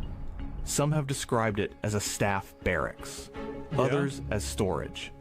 Either way, it stood apart from the luxury of the main house, All right. suggesting it was built for those who worked, or were kept, on the island. They were kept on This middle zone tied everything together. Google Maps. The it? southern stretch of the island is where the strangest and most unsettling designs appear. At the far southwest tip stands the most infamous There's the fucking building. It's the structure of temple, all, right? Yeah, the temple. called temple. The temple. Fuck. Painted in bold blue and white stripes, it once had a golden Blue and white. What are the colors of the Israeli flag? I don't fucking know.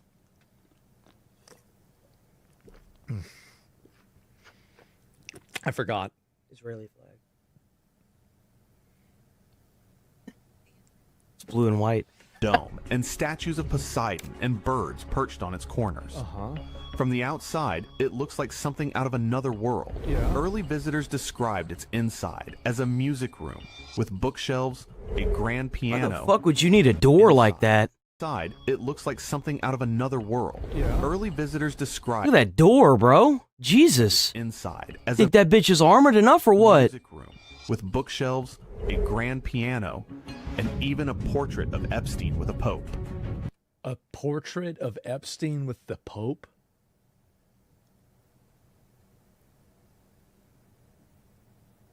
But by 2019, drone footage revealed only scaffolding, mattresses, and junk, as if it had been stripped bare. Mattresses? Some believe a small nearby shed hides entrances underground, though nothing has ever been proven. What the fuck? One site shows a pergola with 2 sealed doors built into the hillside.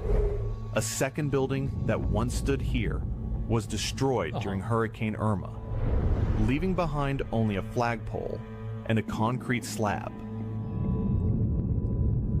This part of the island also served as a dumping ground. Trash was buried under dirt, Only but trash? over time, pieces surfaced again. Visitors later reported seeing everything from machinery to broken furniture left rotting under the sun. Above the dump is a second swimming pool. Unlike the grand pool complex near the main house, this one was smaller, attached to a 1,200 square foot building with a garage-style door. Other features add to the eerie.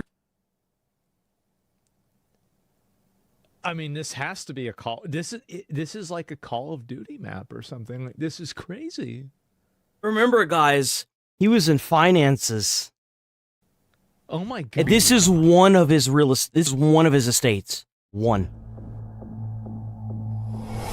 A flight of stairs to nowhere climbs up the hillside, ending abruptly with a statue at its top. A large monkey statue sits nearby, silent and unsettling. At the highest point of the island, a tall telecom tower looms, with Wi-Fi repeaters fixed to buildings all around, ensuring constant surveillance and communication. Here, on this southern edge, beauty and mystery collide. The temple, the sundial, the sealed doors, and the landfill, all of it suggests an island designed... Somebody's saying it's a shrine to Harambe. ...not only for privacy, but for secrecy. That's fucking eerie, bro. Thank you guys. This video was in... That's eerie. After the Haiti earthquake occurred in January 2010, Epstein and others became increasingly interested in Haiti. I found an interesting email. Someone is in deep shit. An unnamed contact about low-key personnel trip to Port-au-Prince, Haiti, that someone named Steve had received an invitation to meet Haiti's newly elected president. What the? Here we go. So there it is. They need to show us the names. Well, so he's doing Mexico. So this is the other estate. His 10,000-acre ranch in New Mexico, known as Zorro, was miles from civilization and featured a massive underground layer that an IT contractor compared to a dungeon outfitted with cameras. It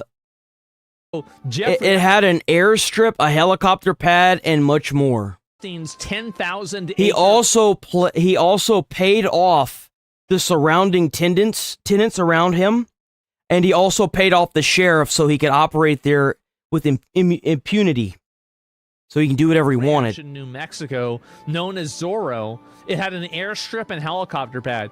So everybody's talking about the island, but I had no idea he also had an entire ranch. He also owned a place in, I believe, New York. It was another estate that was like the second most expensive estate in like the world, or like in America. Sorry, not the world, in America. There was that estate as well. Holy shit. It had an airstrip, a helicopter pad. You know what I find really odd? How is it that these places are still running, even though he's gone? Illegally, through campaign donations, paid off the local sheriff and a wide range of New Mexico politicians and operated there with total impunity. Yeah, Ram Ranch is real. Holy shit. A whole fucking compound, I know. And so anyway, let's go back and look at the other ones here too. And, we already saw this before. And the more that comes out, the more you start to wonder if we even know how sick these people are. And Harvard professor Martin Nowak emailed Ghislaine Maxwell in 2002 to thank her for her hospital. Zorro Ranch report surfaced.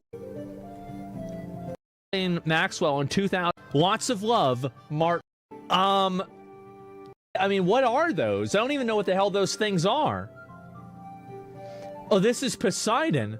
Children were being sacrificed to the gods of elites on Epstein's island. The designs and statues on the island reference Babylonian cultures that worshipped in the same false light Anunnaki gods. Even their demonic messenger was there.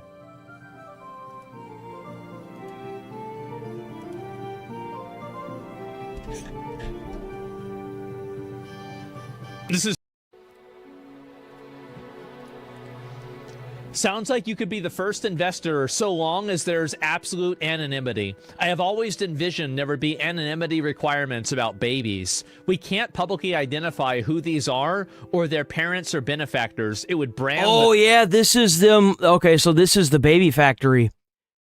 This was in 2018, right? Yeah, August 13, 2018. You required its use of funds spreadsheet for the designer baby and human cloning company. Child, essentially and sadly a freak of life in the media. So I always assumed the investor would need absolute anonymity for these kinds of products. So the financial structure needs to be designed with those details in mind. Let's discuss these issues later on. I have no issue with investing. The problem is only if I am seen to lead. There is a deck about my designer baby project. I can't program, but I am not bad at structuring. Smiley face. Attached is a document you requested. It's the use of funds spreadsheet for the designer baby and human cloning company.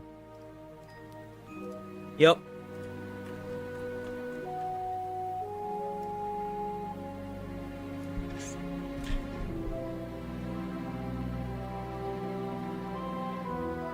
It's kind of crazy that almost every conspiracy theorist out there prior to this being released was almost goddamn near right. And they were all being called crazy.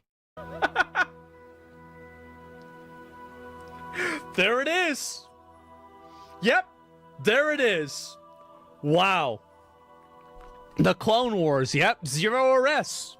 Nobody's going to get arrested. Nobody's going to jail. Nothing's going to happen. Everything will continue on as normal, and there will be no consequences, no changes, nothing at all. And in that's the 5 sad years part. from now, people won't even believe what was being released today ever even happened. That's the difference. Well, the weight of everything that is being released right now is so heavy. And you know what's really sad?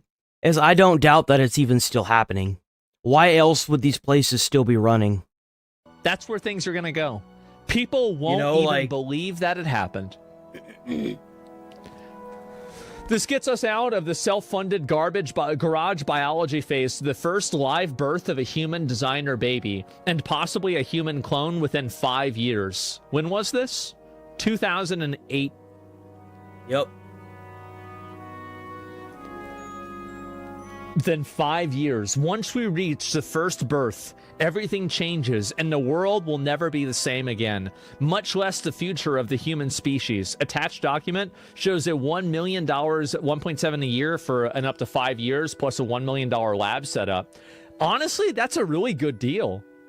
That's a great deal for something like this. Like, wow, like 1.7 million a year.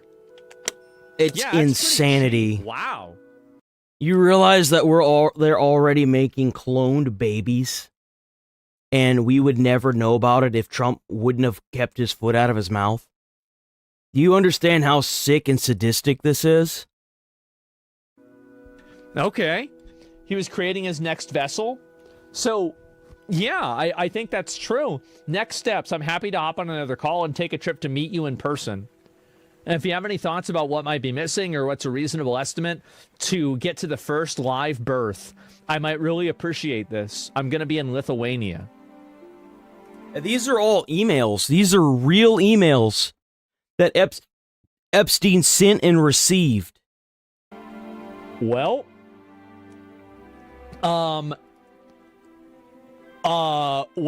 so I guess amateur in Mississippi has been testing human sperm modification.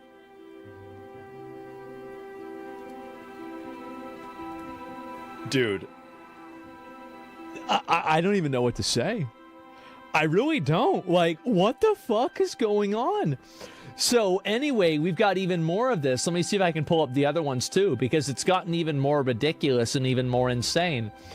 Was taken from Jeffrey Epstein's home as my insurance in case of cause of future litigation against Epstein. Sorry, no questions. Do you know somewhere in the hills outside of Zorro, that's his ranch, 2 foreign girls were buried on orders of Jeffrey and Madam G.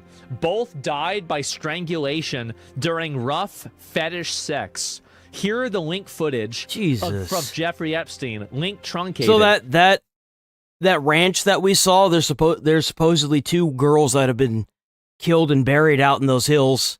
Sex video with minor, threesomes, underage girl. Oh my God. I remember this actor. I remember thinking for a long time, whatever happened to this actor? Because he played in The Lost Boys. And I watched The Lost Boys here and there growing up as a child, and I loved the movie. I absolutely love, and he was in some other films too. I never understood what happened to him. Where did he go? What happened to this actor? You believe that children are being abused by pedophiles in Hollywood. Absolutely. So why are you sitting down talking to me? Why aren't you sitting down with the police right now? I've told the police. In fact, if anybody wants to go back to 1993 when I was interviewed by the Santa Barbara Police Department, I sat there and I gave them the names. They're on record. They have all of this information, but they were scanning Michael Jackson. All they cared about was trying to find something on Michael Jackson. Who you said, by the way, did not abuse you. Who Michael was innocent. You've said The king. Of course he's innocent. you've had death threats. Yep. Yes. Because you have this information and Yes. have threatened to expose The goat. Another reason I think to go to police. And I wonder why they were trying to scan Michael so hard. I wonder why that is. Maybe it was because he wanted nothing to do with what the fuck they were doing. Crime to threaten someone's life. I've gone to the police with that as well. And what would be wrong with going to the police now? So wait a minute. So are you saying that a lot of this stuff got scapegoated on Michael Jackson?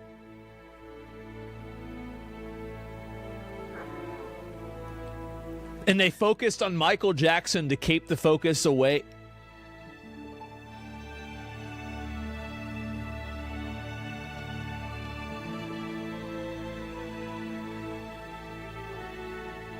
Holy shit. Yep. Again, didn't work out in Santa There's Barbara. a statute of limitations, Matt, in the state of California, which protects people. It's not Listen to this. Listen to this.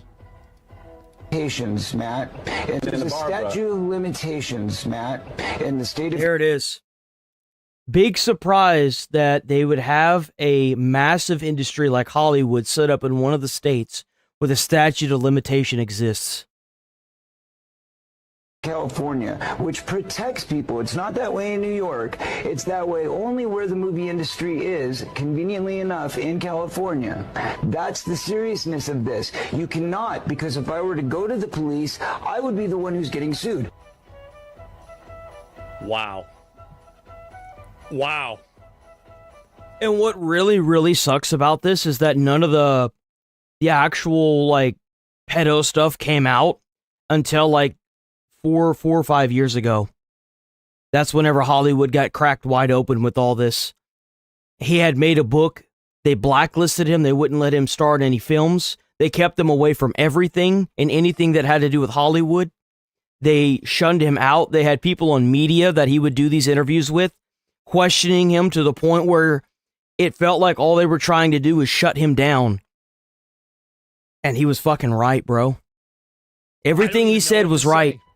And this is insane, man. Epstein Island. Just like that guy that covered Pizzagate and he got blacklisted from everything. Got vindicated 10 years later. Neverland Ranch. Well, Epstein, to be fair, Epstein also had a ranch too. So just keep that in mind. It's not like there's only one. I'm saying that there are There he is people again. that were the people that did this to both me and Corey that are still working. They're still out there, and they're some of the richest, most powerful people in this business. And they are. And I'm saying that there are people that were the people that did this to both me and Corey that are still working. They're still out there, and they're some of the richest, most powerful people in this business. And they are. And they do not want me saying This what is I'm The saying View. This is The View, by the way. now. Are you saying that they're pedophiles? Yes. And that they're still in this business? Yes. That's what. Yeah, and that's what you're saying in your book. When you talk, And You're sunglasses damaging and all an that. entire industry. I'm sorry. This retarded hag. Remember, guys, they don't care about the victims. They just want to be the victims. This retarded fucking hag. Oh my god. Damaging an entire industry. I'm sorry, I'm not trying You said to. that- I'm just trying to say that it's a very important, serious topic. You're And sunglasses damaging and all an that. entire industry. Oh my god. Oh no, he's damaging that entire industry. Oh, that poor industry. Damn. She's one of the clones. Just one of the clones. Once the Epstein files are fully released, I think there's a possibility America will no longer be a country. What are you talking about? Shut up. Disney sent children to Epstein Island. Afterward, make your way to second snorkel stop, Little St. James Island. Oh my God. That's his island right there. Disney Cruise Line. So they're having kids go nearby Jeffrey Epstein's island. This is a Disney. There's no way. Yep. Oh my there it God. is, boys. Disney Cruises. It's that logo. Yes. I don't even. Oh my God. I will be sending fresh muffins with carnia. You currently have 2 steaks on the island. Would you like new ones? 2 steaks. How about that? Wow. When we began the pizza arrangement, I thought we were going to be more careful than this. Barack Obama, $65,000 hot dogs. The hot dogs that can come, but if you make a spectacle out of it, it will be our downfall. All this coded language, it is. It's all Oh, man. And then so, yes, this is what I saw earlier. A user on Reddit managed to log into Epstein's Outlook account using the information he found on the officially released files. Epstein's Outlook password was #1 island. Jesus, man. The #1 island boy. Oh my God. There's been an ongoing conversation recently about whether Jeffrey Epstein is actually a vampire time traveling, and in a previous life, he was formerly Andrew Jackson, President of the United States. Now, at this current point, we're not sure if that's true. There's a high probability that it's not true. But that probability that it's not true gets smaller every day, doesn't it? It does. Ready. Absolute of Turin or the holy used as carpets in his home. That's crazy. They're not a good chance. There is a chance handling is shoddy and potentially compromising evidence. It's just crazy how everything just kind of got laid out. It really is.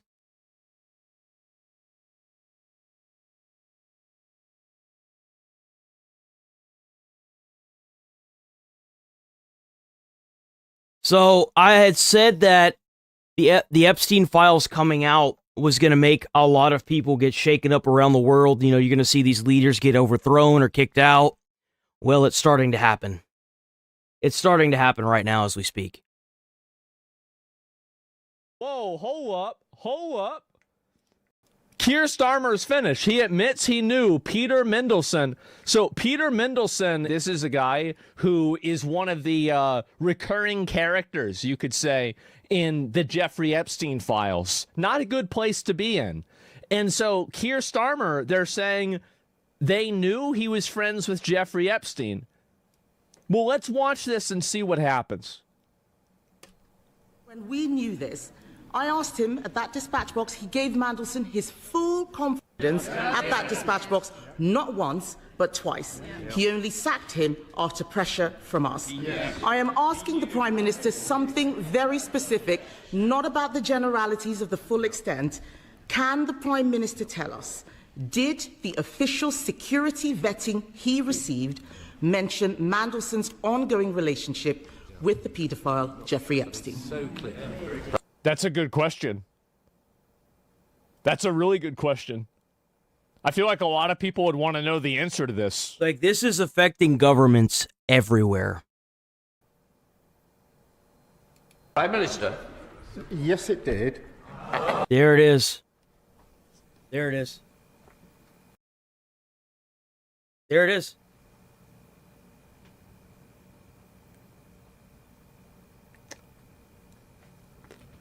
I think that we need to get him. We need to get him and we need to put him in jail here in New York. Not for any specific It's crazy that countries all over the world are dealing with this and people are stepping out of places of power. Yeah, I think it was Britain. One of the princes stepped out, like, But somehow, everyone in our government is avoiding accountability. It's interesting, isn't it?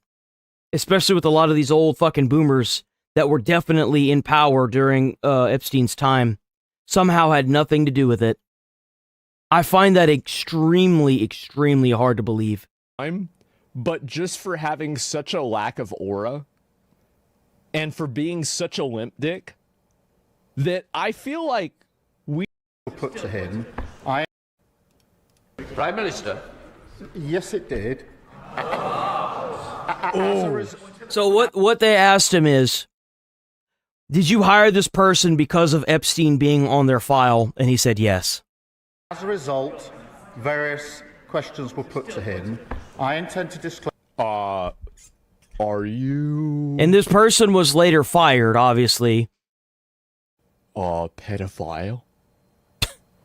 Did you have... have you ever eaten a baby? Okay, what's next? Well, you know that people all over the globe and in every political piece of, like, the world is involved with that. There's no fucking way they're not, dude. Do you... Even Vladimir came forward and said that their days are numbered before the files started getting released. Like, bro, like, come on. Okay, all right, good. That means that Vladimir knew what was going on to an extent. Let's see. You know, that should say something. If Vladimir is too scared to say something, Vladimir is too scared to say something, why is it that he's attacking the Ukraine and you don't really hear much of it? You know, if you were, especially in this day and age, if you're attacking another country, wouldn't you be doing what Iran is doing, where they're like posting AI videos of like them sinking American ships and stuff like that? Wouldn't you have just a little bit of, oh yeah, we're doing this, fuck you? You don't find that odd at all? How quiet he is about doing it? It's almost like there's someone behind the doors just pulling strings. It really makes you wonder, doesn't it? What's wrong with you? Close to this house, all of... What does pizza mean to you? The national security, prejudice to international relations on one side. I want to make sure that this house sees the full documentation, so it will see for itself the extent to which time and time again. You know what I think is funny is that a lot of people had relationships with Jeffrey Epstein, and I think that many of the people that did weren't guilty of anything that was really bad. So they might not have really, that wasn't really a red flag potentially then, but I don't really care. This guy is a limp dick. He's a limp dick. Everybody knows it. And whatever is going to get rid of him, I think that's great. I do. I think it's great. And completely misrepresented the extent of his relationship. He has negative aura. Look, what's crazy is that now that he just said that in front of everybody, nobody's gonna. He's pretty much done. They're not going to be following what he says now at this point. They're going to disregard what he's saying. Throughout the process, even just having your picture or your name in those files, people are immediately categorizing you as, you know, a pedo, and it's kind of deserved at this point. And that this is what happens whenever you don't pull the people who were actually disgusting pigs that were in those files to justice, and you try to make it so wide that nobody's going to jail for it, but at the same time, everyone's involved. Well, guess what's probably going to happen? Either everyone's going to jail or they're going to die. That's what's going to happen. Because you didn't bring any of these people to justice. There are people that are in the Epstein files that are on so much wealth, they're living their best life without any fucking fear. And they are probably still doing what they did in the files. They're living their best life. Look at this, bro. What do you think is going to happen? Level 0. This is embarrassing. need to put this guy in jail. The due diligence. That's what happens when you don't bring the individuals that did crimes in those files. Everyone who's involved is a criminal. This is what it looks like. Mr. Speaker, I think it is shocking what the Prime Minister has just said. How can he stand up there saying that he knew, but he just asked Peter Mandelson if the security vetting was true or false? This is a man who has been sacked from cabinet twice already for unethical behavior. Wait. So this guy had already been kicked out 2 times before? For how little aura he has? Dude, this was this was the video that convinced me that we need to put him in jail.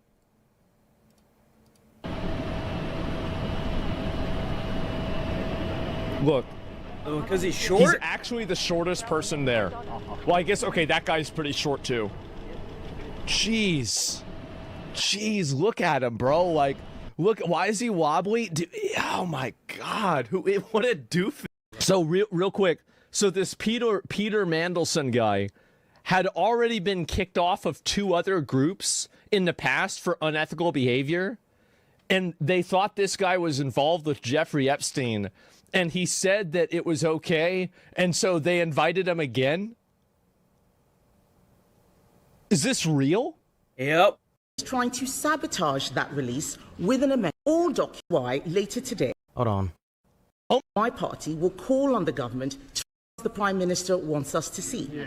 Because this government is trying to sabotage that release with an amendment to let him... It's so funny to see them doing the same shit that we're doing. That's right. Wow. Again, same exact fucking thing.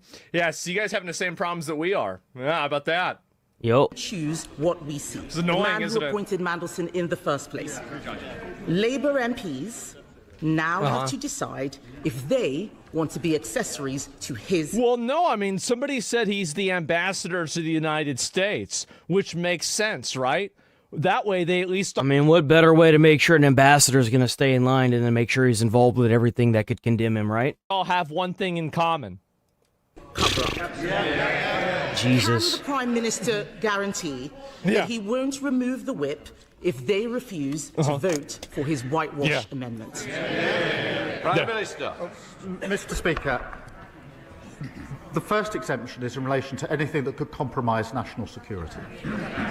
That is compromise national security. You do realize that you're compromised, right?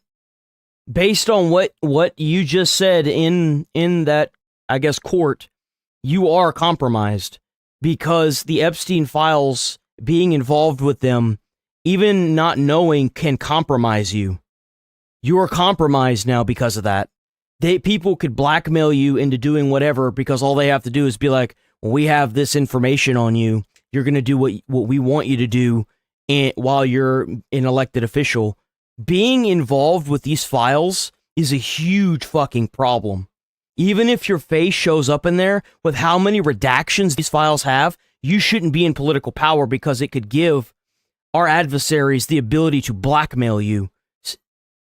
Even if they don't have the full unredacted files, or maybe even they do and they unredacted them to the point where you actually are compromised, you're still compromised. You are still a detriment to the United States of America. Even if you're a foreign person who is with relations to America, that, you know, relaying like allied information, or a sitting active United States president like Donald Trump, just being in the files, with it being as heavily redacted as it is, means that you are a risk. You're a problem. You are. It means that because we don't know, you could be compromised. You could actually have been deeper in those files. Someone else got their hands on the files, unredacted them, and is now blackmailing you. This is the reason why it's a fucking problem. That's why every time I see Trump dodging around questions about the Epstein files, I'm like, you're not helping your case, bro. You're not. Matter, and Many members on the benches opposite will know precisely why that needs to be in the exemption.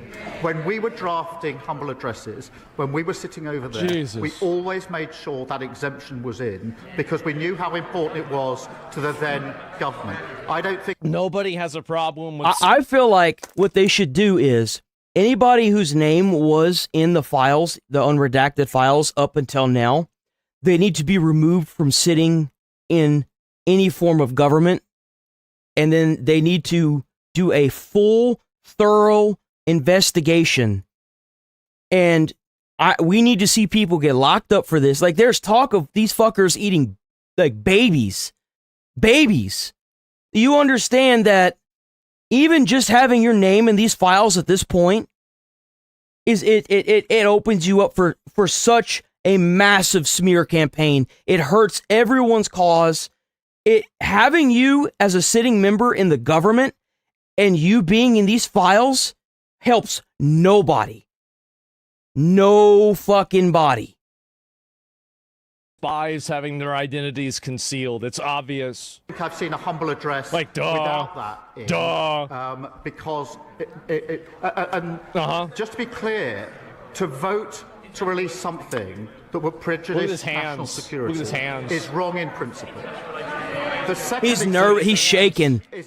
He's shaking. Look at his hands. Look at his hands. Is wrong in principle. Look, he's shaking. The second exemption. He knows it's over. He knows it's over. Is in relation to things that would prejudice international. We gotta get rid of him, man. Yeah, they gotta put him in jail. They gotta arrest him. National relations, there will be discussions about security and intelligence and trade, which are highly sensitive to the two countries involved and to third countries. Well, they have to ask themselves whether they want to vote to prejudice our national security. I don't think they do. I don't think, in fairness, that they do. But can I reassure the House, Mr. Speaker? Let me reassure the House. The process for deciding what falls into those categories will not be a political process. It will be led by the Cabinet Secretary, supported by government legal teams. So they will be looking at the question of prejudice. They will be making that decision. The only additional thing I just want to put before the House, because there was a discussion this morning with the Metropolitan Police. Jesus Christ, bro, like... Yeah, it's just the dude is cooked. I know. It's just embarrassing. Is that we are in discussions with them about any material that they're concerned will prejudice their investigation. We're at an early stage. We're at an early stage of that discussion, but I didn't want to have the House not know that that discussion is going on. Oh, okay. Well, so, yeah, this is crazy. To tell us, did the official security vetting he received mention the ambassador here? Wait, what is he? Is the ambassador? It turns out this guy was a recurring character in, like, in the Epstein files. That was about it. It's outdated. These clowns are supposed to make decisions, help our country. All they do is bicker and bitch. I mean, I don't know. I mean, again, like, I think they've got to work it out somewhere. Whatever happened to citizen's arrest? Citizen's arrest. That's like a fantasy. I feel like if you were in the files and you did half the shit that those files say, we need to bring back public, we need to bring back not only public executions, but we need to bring back straight up crucifixion, bro. We gotta put these people up on the front of the White House lawn. Straight up. We gotta televise that shit. You sitting there fucking, oh man, eating a baby, bro. The fuck is that? That is just crazy. That is like that I don't even think there's words for that. Let me tell you something. God may have died for our sins, but let me tell you one thing he's not going to die for is that kind of sin. Fuck that. That's crazy. I don't know how that's crazy. That even happened. Does Starmer have a lower approval rating than Hitler? That's thinking. It's thinking. Okay? Because, I mean, do you really involvement in Epstein files? That's just, I would assume, right? Because, like, I mean, even like the people that are involved in those files, they need to be pushing harder for the full unredacted versions of these files, unless they're all guilty. If you've been named in the Epstein files and it's with parts that are redacted, like Elon, I would be pushing for the full unredacted versions of those files. Fuck that, dude. The more people that you have pushing for the full unredaction of these files, the more is going to be unredacted. That's what needs to, like, this, it's just crazy. It's crazy. It's actually crazy.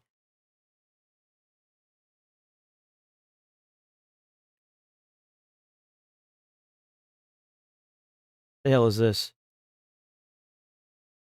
We expect to hear from President Trump in just a few minutes from now when he gives remarks at the annual National Prayer Breakfast. It comes as his administration reveals a new strategy for immigration enforcement, and senior White House correspondent Jackie Heinrich joins us with the details. Good morning, Jackie. Good morning, Ainsley. The White House says President Trump has made strides to protect Americans' God-given rights and also his promise to reverse Joe Biden's policies that weaponize the government against people of faith. Did he say that like 20 or 30 times whenever he did the interview with you? Speak this morning around 8:30 at the prayer breakfast alongside a number of notable attendees, including Secretary of War Pete Hegseth, AG Pam Bondi, DNI Tulsi Gabbard, and a few foreign leaders, including El Salvador's president. His appearance comes after he defended his DHS Secretary Kristi Noem in an interview with NBC, saying Noem is not getting enough credit for her role securing the border, but he doesn't believe most polls showing Americans don't like the way that he's handled immigration, despite his acknowledgement of a shift in approach. Mr. President, speaking of Minneapolis, what did you learn? I learned that maybe we can use a little bit of a softer touch, but you still have to be tough. These are criminals. We're dealing with really hard criminals. But that's probably the best part about this whole thing. I loved how they've been calling Trump like all the like pedo and stuff, even though they don't have anything yet on it. Who knows? Maybe there is something that we're not aware of yet, which would not be surprising considering he's the president. I mean, why would they want to condemn the one person that's doing everything they want, right? But it's odd to me that they sit there and they wanted the Epstein files released constantly, calling everyone pedos and stuff, yet they don't want the illegal alien child rapists out of the country? That's interesting. Seems kind of hypocritical, huh? Called the governor, I've called the mayor, spoke to him, had great Kind of conversations like with hypocrisy him. a little bit, huh? Yesterday, Border Czar Tom Homan announced a drawdown of 700 federal agents in Minneapolis after he reached an agreement with state leaders, allowing ICE to apprehend criminals before they're released from jails. I don't have to talk in an echo chamber. I need to talk to the people who disagree with us. That's how we find solutions. To what makes them tick? Why do you think the way you think? And why do you think, releasing public safety threats in the public is a good thing? So we have to have these discussions. And actually, they've been pretty good with the governor and the attorney general. About 2,000 federal agents will remain after the 700 withdraw. Homan says returning to normal levels will depend on continued cooperation with state and local law enforcement and a decrease of attacks on federal immigration officers. Ainsley? Okay, Jackie, thank you. I'm Steve Doocy. I'm Brian Kilmeade. And I'm Ainsley Earhart. And click here.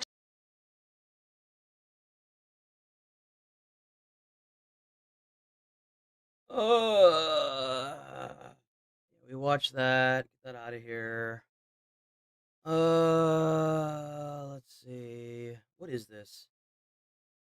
But we begin with Alicia Acuna live outside the home where Nancy was taken. Hi, Alicia. Oh, yeah, that's that lady that got kidnapped. Yeah, lady got kidnapped.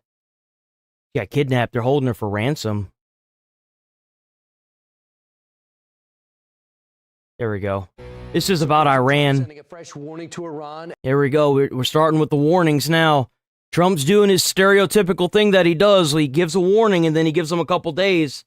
And then he says, well, time's up. Ahead of tomorrow's nuclear talks, Lucas Tomlinson joins us now from Washington with the latest. Lucas. Good morning, Brian. There have been more than 80 flights over the past 2 weeks of U.S. military cargo planes racing air defense systems into the Middle East. Hundreds of land attack missiles are now ready to be launched into Iran from... Boys, we might be seeing it ending over the next couple days. We might be seeing the end of this. Missile destroyers, if ordered by the commander-in-chief. President Trump says this... They made it. The Armada made it, boys. Military buildup should get the Ayatollah's attention. Should the supreme leader in Iran be worried right now? I would say he should be very worried, yeah, he should be. As you know, they're negotiating with us. If we didn't take out that nuclear, we wouldn't have peace in the Middle East because the Arab countries could have never done that. They were very, very afraid of Iran. They're not afraid of Iran anymore. After Operation Midnight Hammer in June destroyed 3 Iranian nuclear facilities, Trump warning Iran not to rebuild them. Are they trying to restart the nuclear program? Well, I heard that they are, and if they do, and I let them know, if they do, we're going to send them right back and do their job again. They were thinking about starting a new site in a different part of the country. We found out about it. I said, you do that, we're going to do very bad things to you. President Trump's special envoy Steve Witkoff and Jared Kushner are headed to Oman to meet with Iran's foreign minister, who posted the details. Nuclear talks with the United States are scheduled to be held in Muscat on about 10 a.m. Friday. I'm grateful to our Omani brothers for making all necessary arrangements. Now, the American side... Yeah, we could be seeing the end of the Iranian crap over the next 5 or 6 days, if not in the next 2 days. Especially if they don't want to talk and they end up killing people they shouldn't be killing, like the Iranians again. Then I don't think the regime is going to last much longer. To talk ballistic missiles and proxy forces. If these talks go south, Brian, the chance for combat action against Iran will increase. Brian? All right, Lucas, thanks so much. I'm Steve Ducey. I'm Brian. All right, boys. And click here. All right, we're gonna see. Advising former Israeli PM Barak to approach Palantir founder Peter Thiel. There was 2 cyber companies. Look out, and even though I know Peter, I've never met Peter Thiel, and everybody says he sort of jumps around and acts sort of strange, like he's on drugs. Smoking, yeah. He looks under drugs. However, he has a company called Palantir, P-A-L-L-E-N. Palantir, P-A-L-A-N-T-I-E-R? Yes. T-H-I-E-L-L. See, guys, it's not just me. This goes all the way to the top. He's talking about the verbal dyslexia. So he thought that Peter would put you on the board of Palantir. Peter Thiel is one of the best. I've never met him. He's going to come here next week. He's one of the best. I've never met him. What they are? It's a lobbyist. What they are doing? They are the biggest venture capital. Everybody, these are the smart boys. So those 2 companies right away. Approved by Jeffrey Epstein. I think. How'd you get introduced? It was Reid Hoffman in Silicon Valley introduced us in 2014. I probably. Oh, this is Peter Thiel. My moral weakness that I. Well, how could you have known back then? He had never been arrested. No, this was 2014. It was post arrest. Oh, so his arrest was the first arrest, right? Yeah, which was like 2007. He's already tripping over himself in an interview with Joe Rogan. What happens? Okay. But you assume he didn't go to jail for that long. Right. It was probably not as serious as alleged. Yeah. When the shit went down and Epstein gets arrested for the second time, we're like, oh, well, there you go. I've thought about it. I've thought about it. Yeah, I bet. Ehud Barak hides his face as he enters Jeffrey Epstein's mansion. Former Prime Minister Ehud Barak covering his face as he entered the convicted pedophile's home. This was back in 2016, and on the same day, a group of young women were also seen arriving at Epstein's home. Jesus, man. Barak is already trying to distance himself from Epstein and... What did I say? What did I say was going to happen? What did I say was going to happen?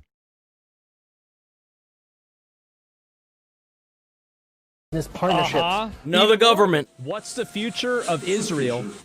I mean, something will happen in Iran. Maybe we'll succeed. Maybe we won't. But the demography seems terrible. Nobody sane seems to be procreating, and everybody insane in their own way seems to have 5 children. If you're regular Israeli, you have 1.5 children.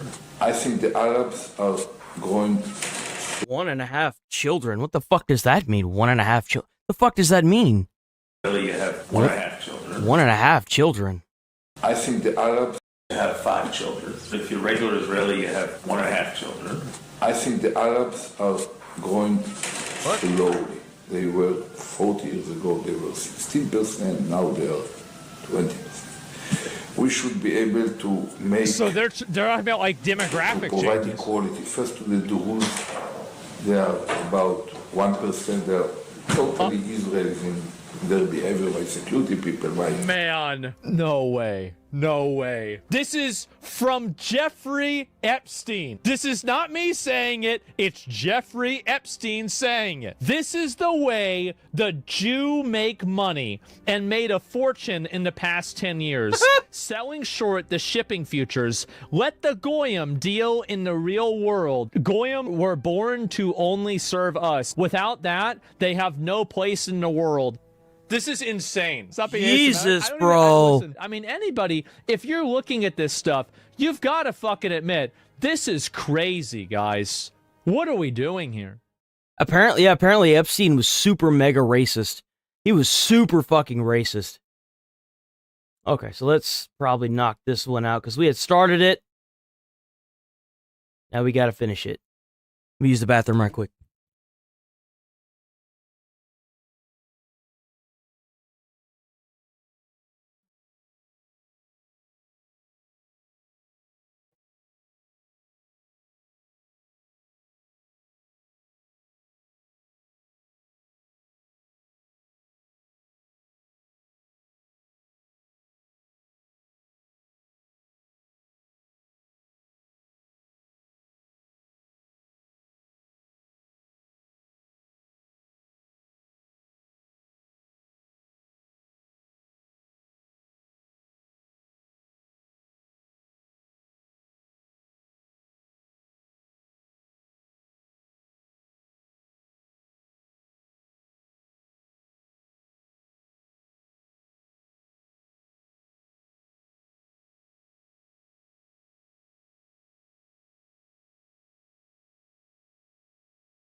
Okay, we back.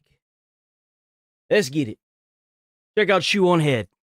Game created by the UK government to help prevent online radicalization. Pathways is an educational visual novel and learning experience created by the UK media company Shout Out UK, with funding from UK government's Prevent program run by the Home Office. The game is meant to teach the youth about dangers of radicalization and extremism in both real life and online. This is done by putting the players in a role of a character named Charlie, who must navigate 6 different scenarios relating to extremism. In the second scenario, the player is introduced to the character Amelia, a staunch anti-immigration protester depicted as a goth girl with purple hair, a pink dress, and a choker. And the internet instantly fell in love with her.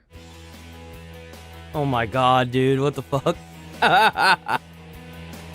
Oh man. It's like they made her have short purple hair thinking that that would prevent this from happening. But the UK failed to consider the fact that conservatives love art hoes. They act like they don't, they'll deny it, they'll pretend they just want a blonde traditional housewife, but deep down every conservative wants a woman who looks like this, who says the N-word.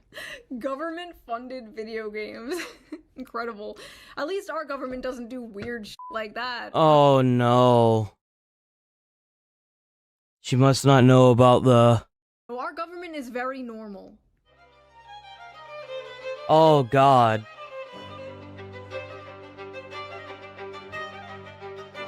Believe it or not, Mar-a-Lago Furry Party was on my 2026 bingo card. I miss when this weird shit was just done underground. I miss when these parties were secret. Speaking of, the Epstein files were released. Wow. Incredible.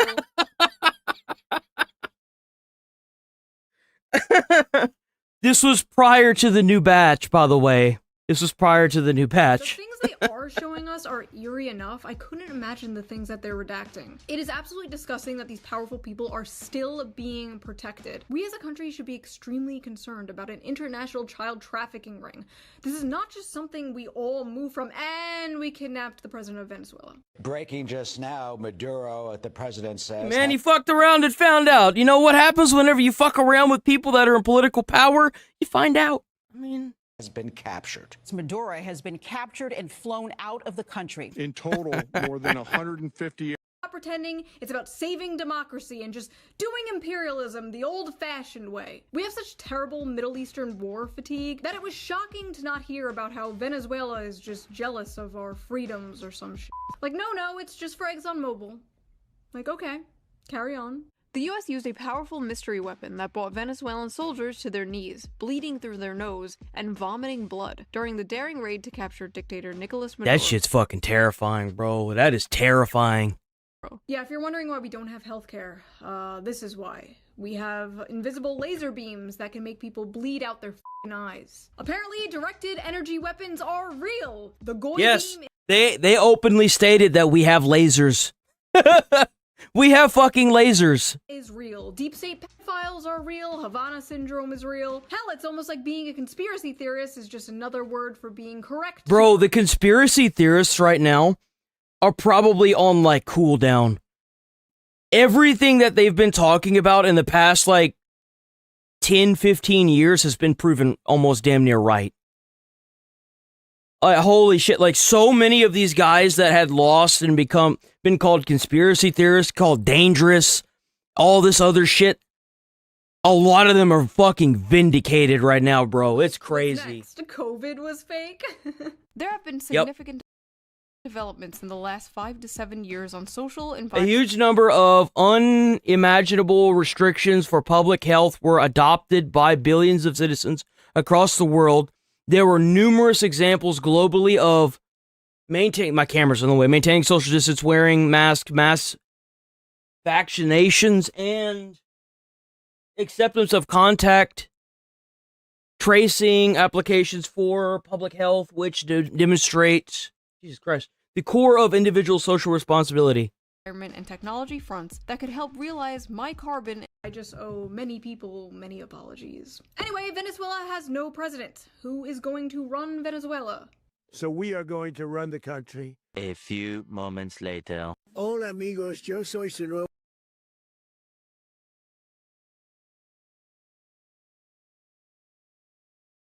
We gotta stop with this, man. We gotta do something. There are tribes in Africa that can't drink right now because we're doing this.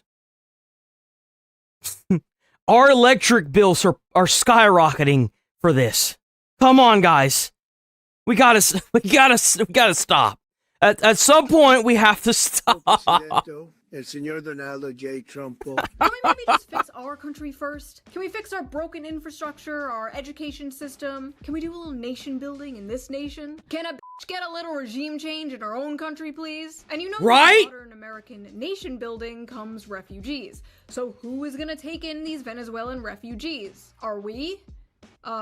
Only the hot ones, apparently. United States increasingly issuing work visas to OnlyFans models based on level of audience reach, according to the Financial Times. Imagine being an immigrant from like some poor country, working your ass off to get a work visa in the United States, when all you had to do was bend over and show hole. Big booty Latinas to the front, tortas to the back. Anyway, na boo-boo. Well, here's the thing.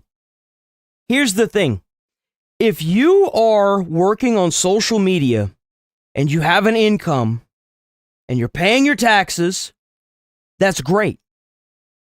You're not taking an American's job that, like, if a company is going out of their way to train a foreign person so you can move to the country and have a job in America, why the hell didn't they just do that for an American? Well, I'll tell you why. Because it's cheaper to do it for you. That's why.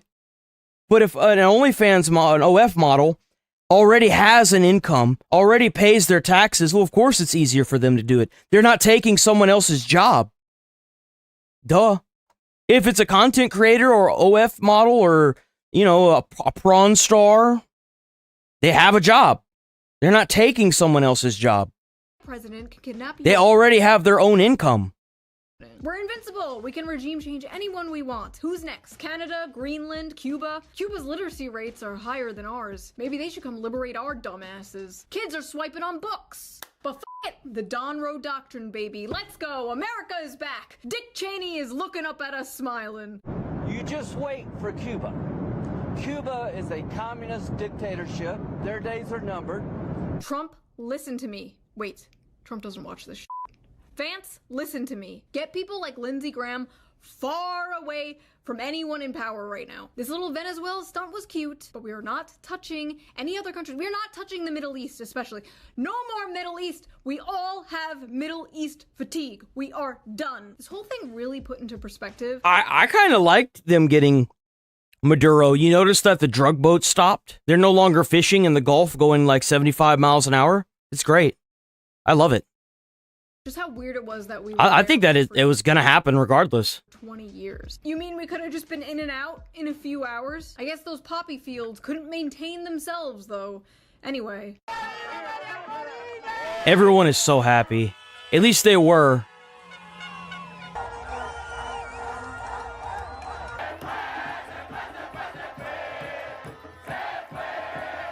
Yeah, sorry, excuse me. But did you forget to check in with Lilith, the barista from Bushwick, and see how she feels about this? Trump said the United States... Right? Yo, how come it is that you see videos coming out, whatever this happened in Venezuela, of people literally pouring out on the streets, cheering and thanking America, and yet you've got the barista over in like fucking New York saying, you know, fucking septum rings, bro, and highlighter fucking hair.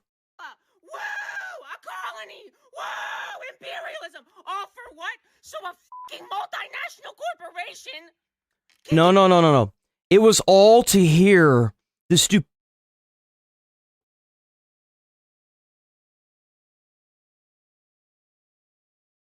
Fuck was that?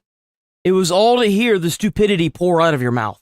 Profit! You know what's funny is I basically said the exact same thing this person said, but I said it less loudly. She has a nose ring and I don't, so I'm right and she's wrong. And this is just what happens when you dismantle the soft power of things like USAID. We're no longer doing secret regime change operations behind the scenes. Now we're just straight up kidnapping other world leaders in the dead of night and just saying it's about oil, which honestly kind of makes me believe it's not about oil. They're never that blatant, right? I mean, what could it be? Like, Israel isn't behind this one, right? The implications here are really great for the Venezuelan people. Oh, God damn it. You know, people say I have Israel derangement syndrome, but I'm sorry, I can't help it when they get on TV and say shit like this. No, it's difficult to hear, but it's time to limit the First Amendment in order to protect it, and quickly before it's too late. What do you mean? I mean that we need to control the platforms, all the social platforms. We need to stack rank the authenticity of every person that expresses themselves online and take control over what they are saying based on that ranking. That is what you would call a dictatorship, my guy. That is what that is. The government. The government should control social media. Yeah, should do that. Try explaining that to someone without showing them the video. Go ahead. Yeah, there's a Jewish billionaire named Shlomo who wants to control the internet.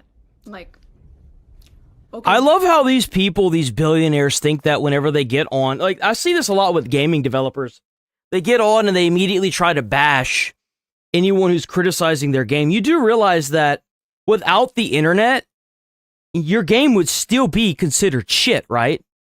You're just mad that you can't publish a shit game and coerce people to buy it because the internet is kind of like that back door to everything now. They don't need to buy your game and play it to see if it's good or bad. They can just watch a video of someone else playing it and come to their own conclusion. That's the reason why you don't like the internet. It hurts your sales. Just like you're removing all the illegals out of the country. You're in too deep. No more Instagram reels for you. Anyway, you should have just let us play video games. Now we're perp walking the president of Venezuela down the streets of New York City. But that's hey, right. Let's just think of it this way. That's right. Like, you goddamn straight. This was because you could not leave it alone. You had to push your bullshit into the games. And look at where we're at. Bombing and kidnapping instead of just doing the usual covert psyops. We saved maybe, what? $1 billion? $1 billion that go to other, more important things, like defense contractors' stock buybacks and empty... We saw that there was important... Oh, that's right. Now it exploded, and the fallout has been bizarre, to say the least. The funniest part had to be when the infamous luring center claimed to have been broken into the night this all went viral. Unfortunately, we saw that there was important... There's the guy. There he is. There he is. Documentation, enrollment of the children, and also employee documentation that was gone. Oh no. How could this happen? All the information that can get you guys locked up, it just miraculously got stolen. It's almost like that one guy that shot the hard drive in that pedo pizza place that would have revealed oh no, how could this have happened? Oh, they went through the wall and stole all the condemning documents. Oh. There were also Come on. checkbooks that were ripped from our check papers that were ripped from our book. This is devastating news. Oh no, somebody broke into the daycare and stole all the paperwork we needed to prove we are a legit operation. Please ignore my suspicious exact paperwork we need to prove we are a legit operation shaped belly. Out of everything they could have stolen, that's what they stole. Come on, guys. Listen, Come on. To the Somalians, but when my family came here 100 years ago, we did organized crime the right way. We would have had tin walls and cement shoes at the bottom of Lake Superior. This is just sad. This is cartoonishly pathetic. Listen, nobody is going to want to support government programs. No, if you had told me that was what they were going to go with in the year 2025, I'd have told you you're crazy. You're stupid. There's no way. This to actually see it and then like see it all happening live. Oh my God, it's a crazy time to be alive, It's bro. all going to like this. If you want people to support a welfare state, you have to make sure that welfare is actually going to real things that help real people. Yup. Listen, it's already hard enough to convince a right-wing audience that there's more to leftism than Reddit and butt sex. Now I have to convince them the wealth redistribution I advocate for isn't all going to Somalian welfare pirates. And that's what really sucks about this, is that if there are enough of these states that are doing this, they're going to cut welfare. They're going to cut it. That's the sad part. We as Americans, like if you think for a second that if removing ICE from Minneapolis would help the country, you're stupid as shit. You know what would happen if they abolished ICE? The next administration that would be, instead of it being immigration, it would be abolishing your funding. That's what it would be. It would be them getting rid of welfare. That would be the next step, because you abolish the one thing that they could do to get these people out, and now they're hemorrhaging money to all these countries because of all this fraud that's going around, because they're abusing the welfare programs. What do you think they're going to fucking do? They're going to abolish welfare. That's what they're going to do. Thanks. That money should be spent on more important things like New Gaza. That's right, the World Economic Forum and Jared Kushner are I thought that was stupid as shit. to present New Gaza. Yes, the demolition project is finally complete, folks. Time to build a sweet green and a f***ing Deloitte branch on top of the bodies of thousands of dead children. Hell is not hot enough, ladies and gentlemen. No, it's not, clearly. Hell is not hot enough. Anyway, because of all this fraud stuff, Tim Walz is stepping down, which is sad to see because he has to be one of my favorite characters in modern America lore. The first white male DEI hire, the last white dude for Kamala Harris, a dying breed. But hey, maybe this marks an official Thank God. end to the Kamala Harris era, and we can move on and focus on rebuilding the Democratic Party to something more. Harris stepping toward another White House run. No. We are not doing this. No. I swear to God, the Democratic Party is like an old friend addicted to heroin or something. You want to help them, you do everything you can to help them, but they don't listen. They keep doing. This shit happened over 100 years ago. You're a fucking retard. Enjoy the void, bitch ass. Talking about fucking, oh, if we did what y'all did to the brown people over here, but motherfucker, we haven't done shit. We haven't done shit in over 120 years to black people. That was generations ago. Suck it up, motherfucker. That's no different than, oh, you can't build stuff on stolen land. Okay, well then I guess everyone can own everything, right? Shut the fuck up. You're retarded. But you just can't give up on them. You can't. You want to see them get better. You know deep down they could be how they used to be. But it's hopeless. And all your other friends keep saying to you, just forget them. Just forget them. It's not worth it. Come hang out with us instead. But those friends are on crack.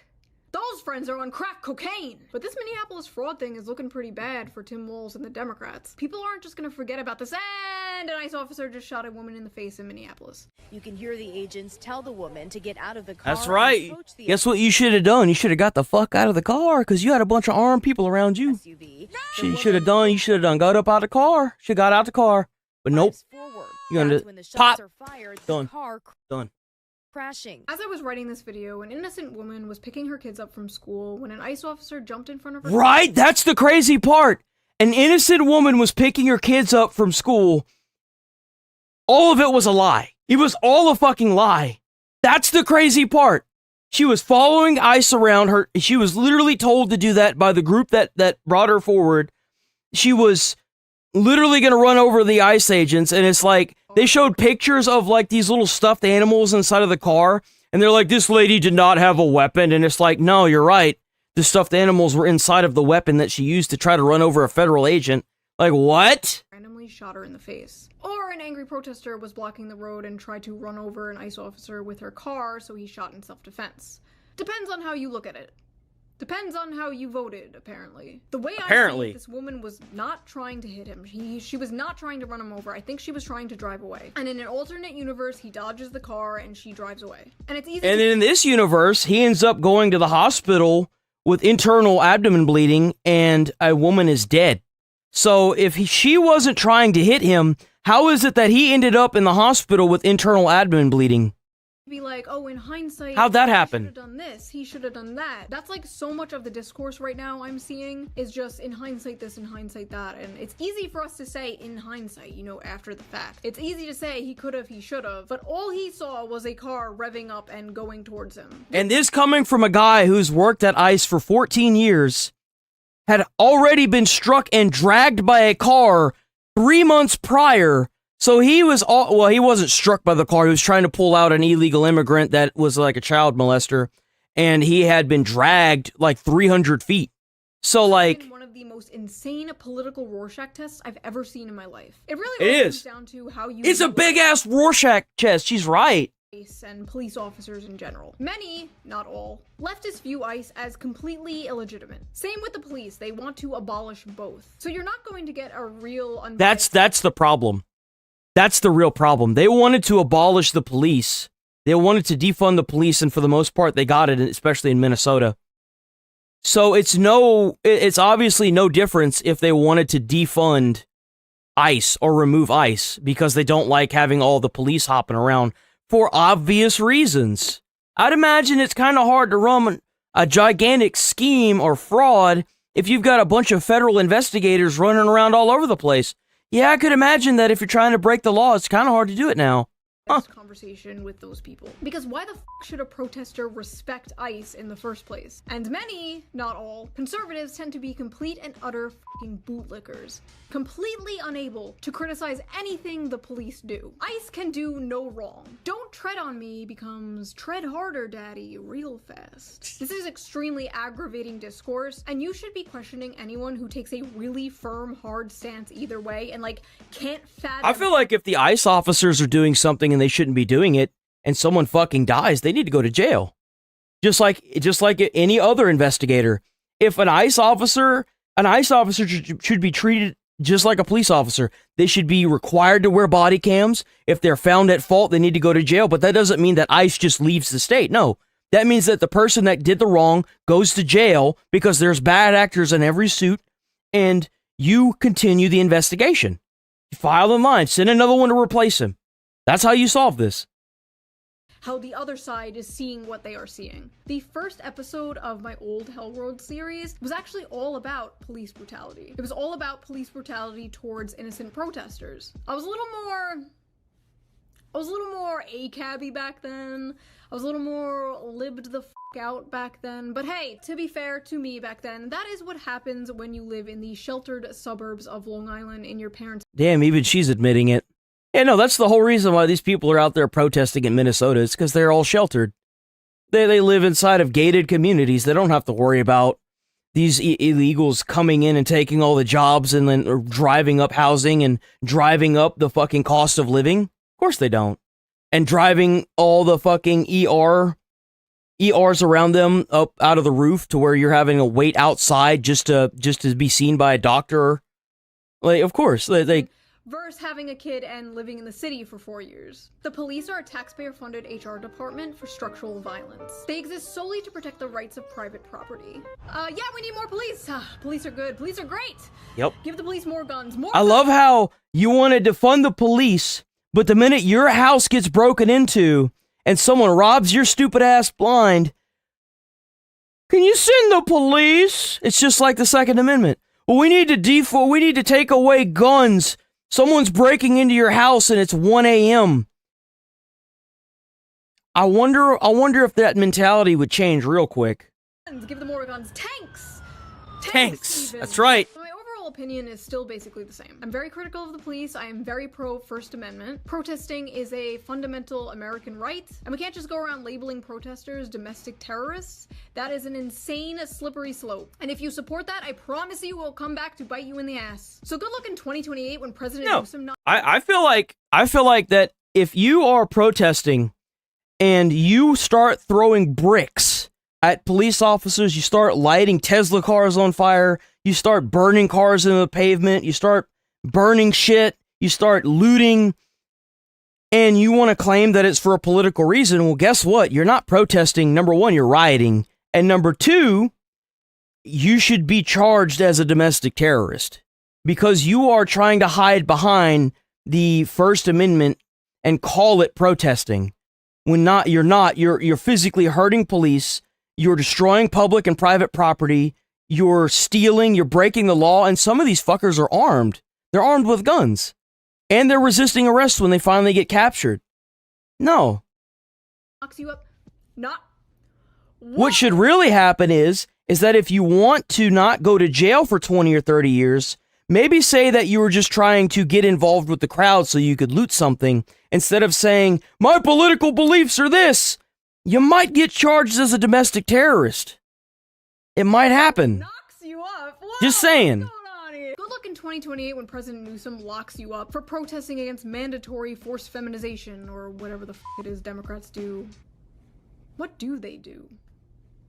Nothing. They do nothing. I don't f***ing know. I left this joke blank. Something pronouns. Like, God forbid the state ever turns me into Swiss cheese and the president's like, she was a radical leftist lunatic. The people called her Commie Mommy. Can you believe that, folks? Commie Mommy.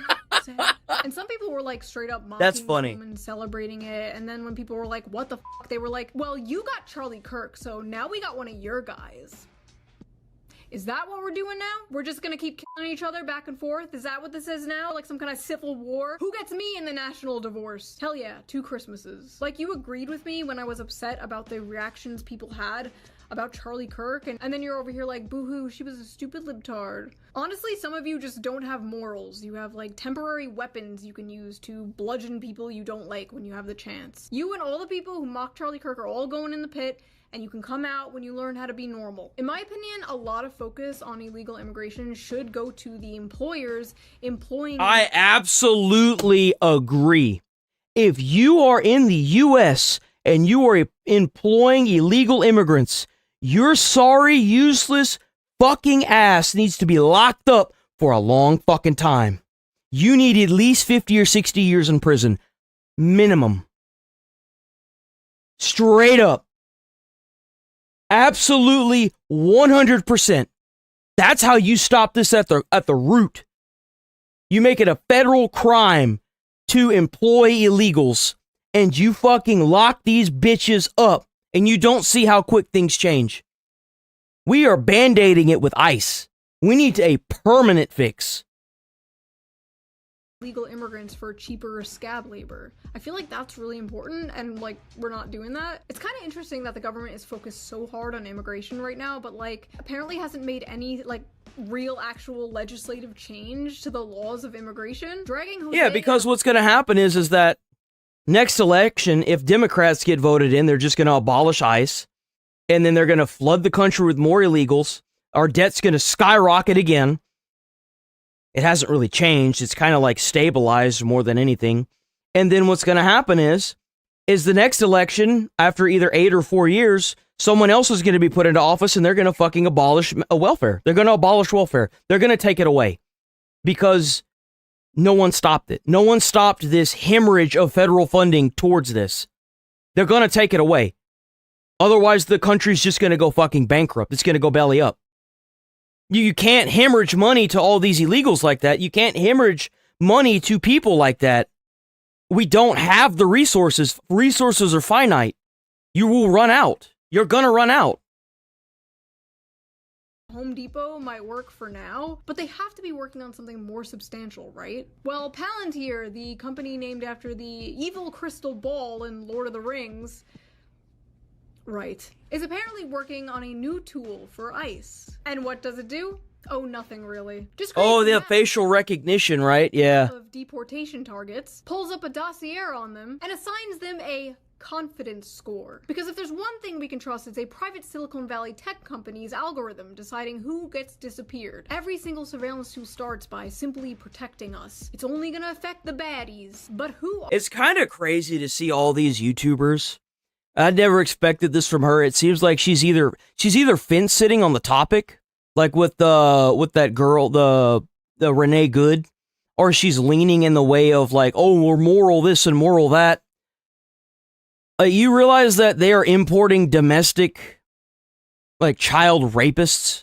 Like, a lot of the immigrants that, a lot of the mugshots you've seen, these people haven't been convicted because what's happening is that the states aren't holding these people they're not holding them accountable.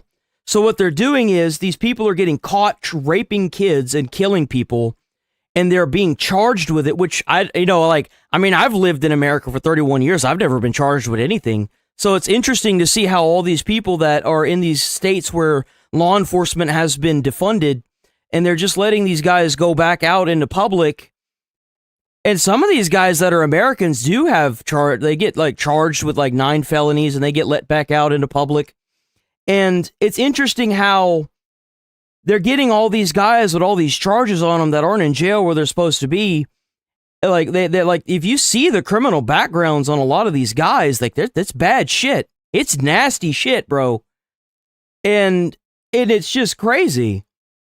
But like a lot of the people that are trying to defend these people are like, oh, well, these guys are da da da da da, and it's like, well, what about the Epstein files? And it's like, yeah, but you realize that you want the Epstein files released so bad, and now that they're being released, it's like one less thing that you guys can bitch about, even if they're heavily redacted. And it's like, if you really cared about that, then if you really care about the pedos in the government, then why would you want pedos running around in your own cities? Like, you not see the conflict of interest here? Like, you see the hypocrisy, the like straight up stupidity? Like, why should you pick a side? Everyone should just go to jail. Deport the illegals and arrest the fucking people that are in power. Why are you guys so stuck on far left and far right? You have a literal class warfare going on. You have a class warfare that is ravaging the country. And you guys are so fucking lobotomized with your heads up your asses and too stupid to see it. Why do the rich people, all these people that are actors, all these people want illegal immigrants? Because you don't have to give them health insurance. You don't have to pay them average wages. You can pay them under the table and make them work hours on end. And if they don't like it, you just threaten to send them back to their country. Obviously. Oh, well, and it's like, what the fuck are we doing? You understand that we have child rapists and pedophiles running the very highest tier of our government, making decisions that alter our life every 4 years, sometimes every 8 years, that obviously don't even know what the fuck they're doing with their own life, yet they're making decisions for our lives.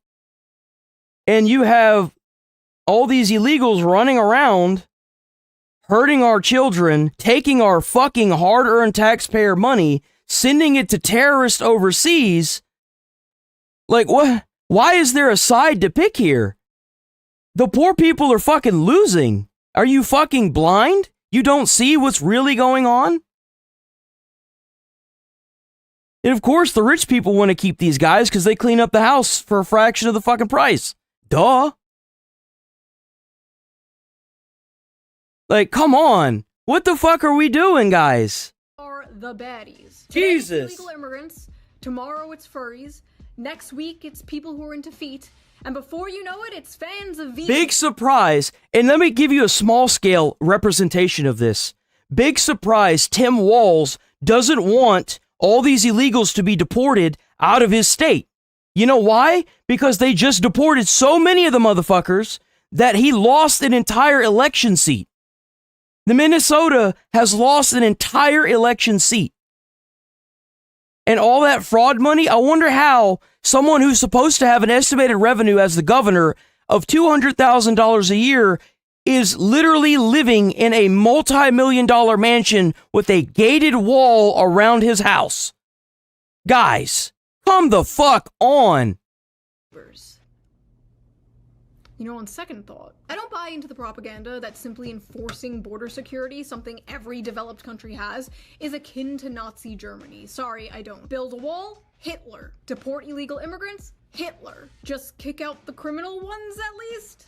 Hitler. Like, there's no other option besides open borders that is acceptable to some people, and I don't get that. What I do get, however, is that people don't want to live under a Palantir police state, where people can't even film ICE agents without getting put on some kind of f***ing list. I feel like there has to be some kind of normal, sane option besides total free-for-all, globo-homo versus Peter Thiel, nightmare tech bro dystopia. Like, how is it not possible to just, like, be normal, be normal, be normal, be normal? But hey, it's cool.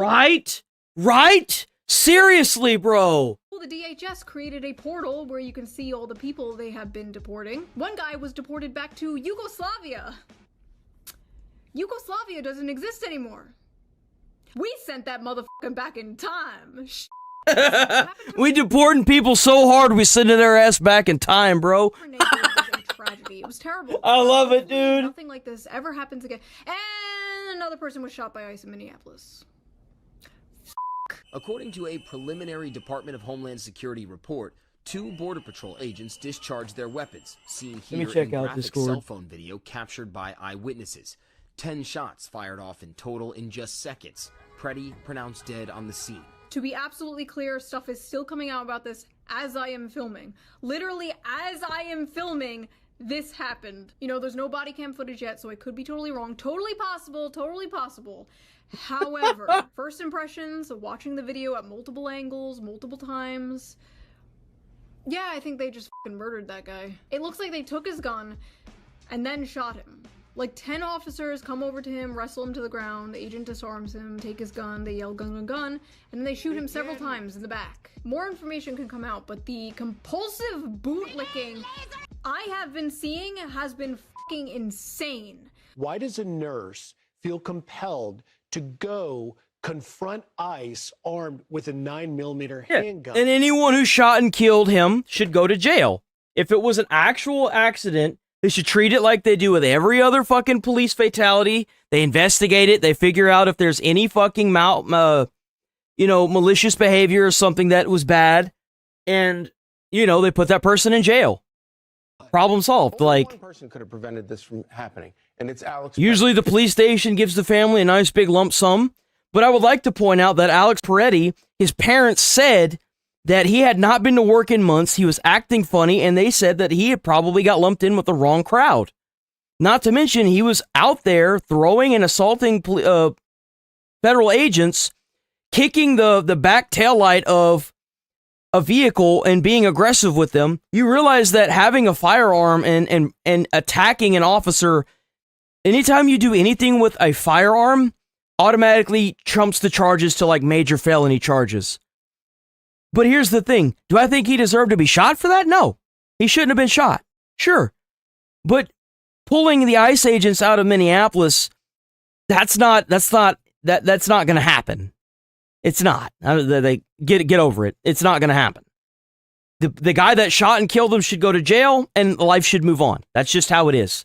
Like, both sides can admit some fault at this, but at the same time, they should handle it like any other kind of police fatality. Do the investigation, figure out who's in the right, who's in the wrong, put people who did wrong in jail, and move the fuck on. Yeah, seriously, like, why can't we just be fucking normal? Seriously. Look, if the government can take a firearm from you and then kill you because you had a firearm, then nobody actually has a right to own a firearm. If that is how it works, then there's actually no such thing as the Second Amendment. The Second Amendment does The not— thing is that he was resisting arrest and he had a firearm. I don't know why the fuck supposedly they took the gun away and they still shot him. That to me blows my fucking mind. I didn't see any of the footage. I didn't bother because like the whole Renee Good thing, like 7 angles of this fucking nothing.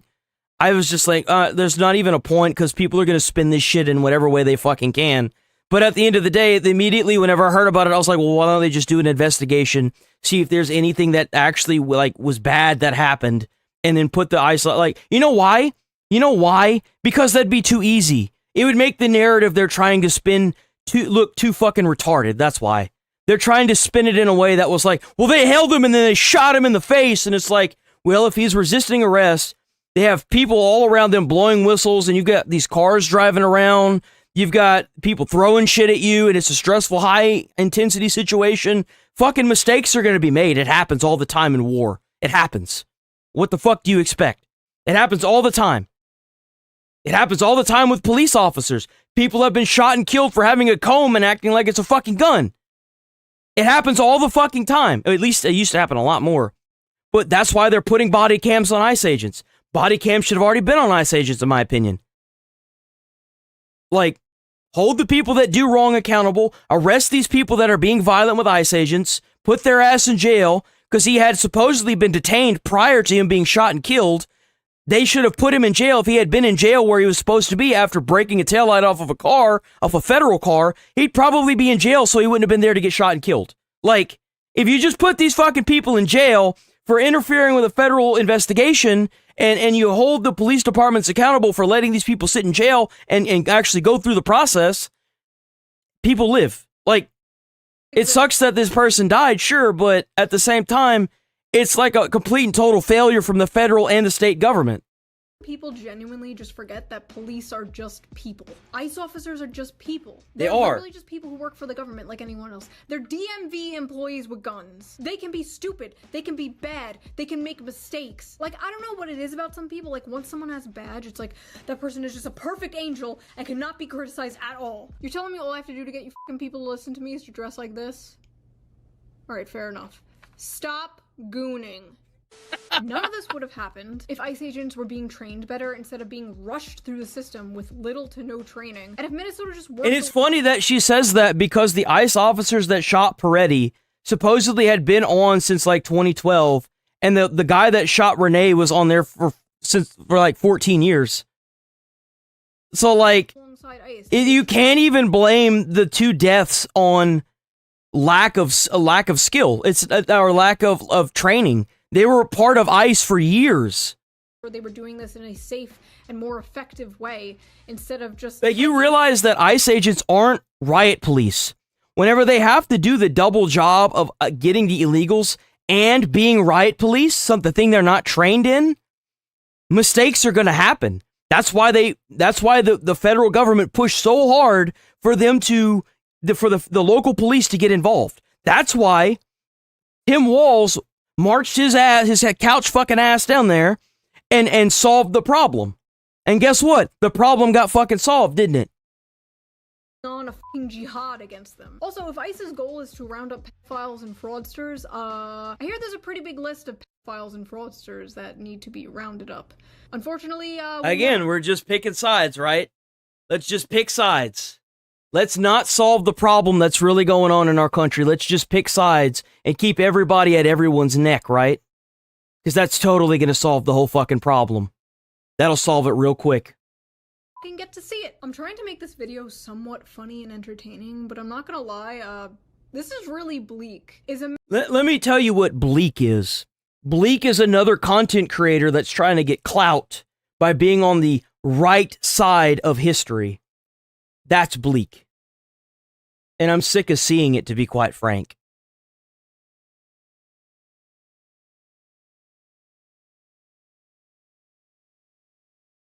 We're going to move on from that. We probably won't react to her again because that was just stupid and brain dead. Like, that was an absolute brain dead take, like a lot of the takes that I've seen. of like, oh, well, this and that, and it's like that and this, and it's like, if you even understand remotely what's really going on, it just makes all this shit fall apart. It does. And not to mention, you have to wonder, like, why else would people be saying this? They're saying it because it gets them internet attention, obviously. They're saying it because the people that are running the show are making sure the show is in their favor. Just like Fox, just like MSNBC, CNN, they're all making sure the show is in their favor. They're biased. And she had a lot of fence sitting, which is like, okay, I guess, but at least I can say that about Hassan and Asman. Asman is on one side of the fence and Hassan is on the other. They're not sitting there fence sitting with a lot of their takes. They're choosing a side. It doesn't have to be this fucking far left or far right. Asman is kind of like up the center for the most part. He's a normal fucking dude. I'm a normal fucking person. And if you just can't see what's going on, it just, oh my God, dude. We need to get rid of schools. Schools have done nothing. Schools have done nothing for this nation at this point. Okay, check out Midwest Safety. We're moving on from the politics. We're done with that shit for the day. Can't do it anymore. My brain hurts now. My voice hurts. Let's go ahead and watch Midwest Safety. W Midwest Safety. Hell yeah, Midwest Safety. Let's get it.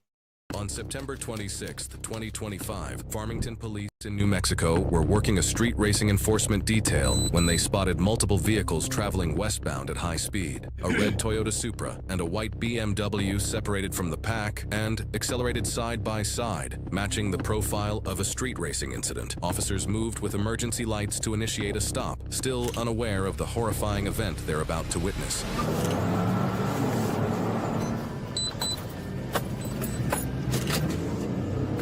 Here they go.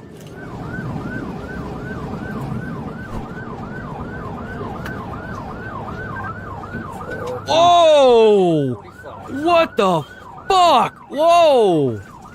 Holy shit! What the hell was that? 1045. Smith's start fire and EMS.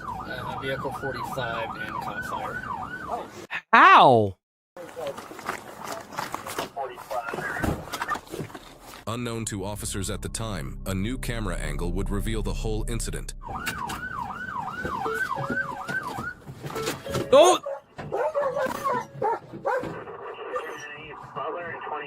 What the fuck is she doing?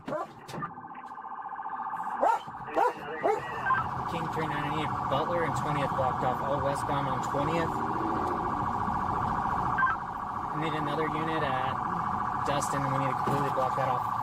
Car's fully engulfed. Damn, that bitch is on fire, bro. It is blazing. They hit something? What the hell? Hey, you guys back up. Back up. Back up. Back up. Let me get him out. Wait, please. Come on. Is anybody else in the car? No, that was it. Okay, lay on the ground. Lay on the ground. All right, you guys. Ooh, man, they got lucky. Holy shit, they got lucky. Get back. They're gonna have to get away from that car, man. Hey, get back. I don't care if I Ma'am, get back now. Get back. Hey, somebody take her. Take her. No. Okay, let's back him up away from the flames. Come on. Let's go. Okay. You guys all back up. You guys all back up. Everybody back. Yeah, there's a bunch of kids, dude. There's a bunch of kids. I wonder if they all came from the same race.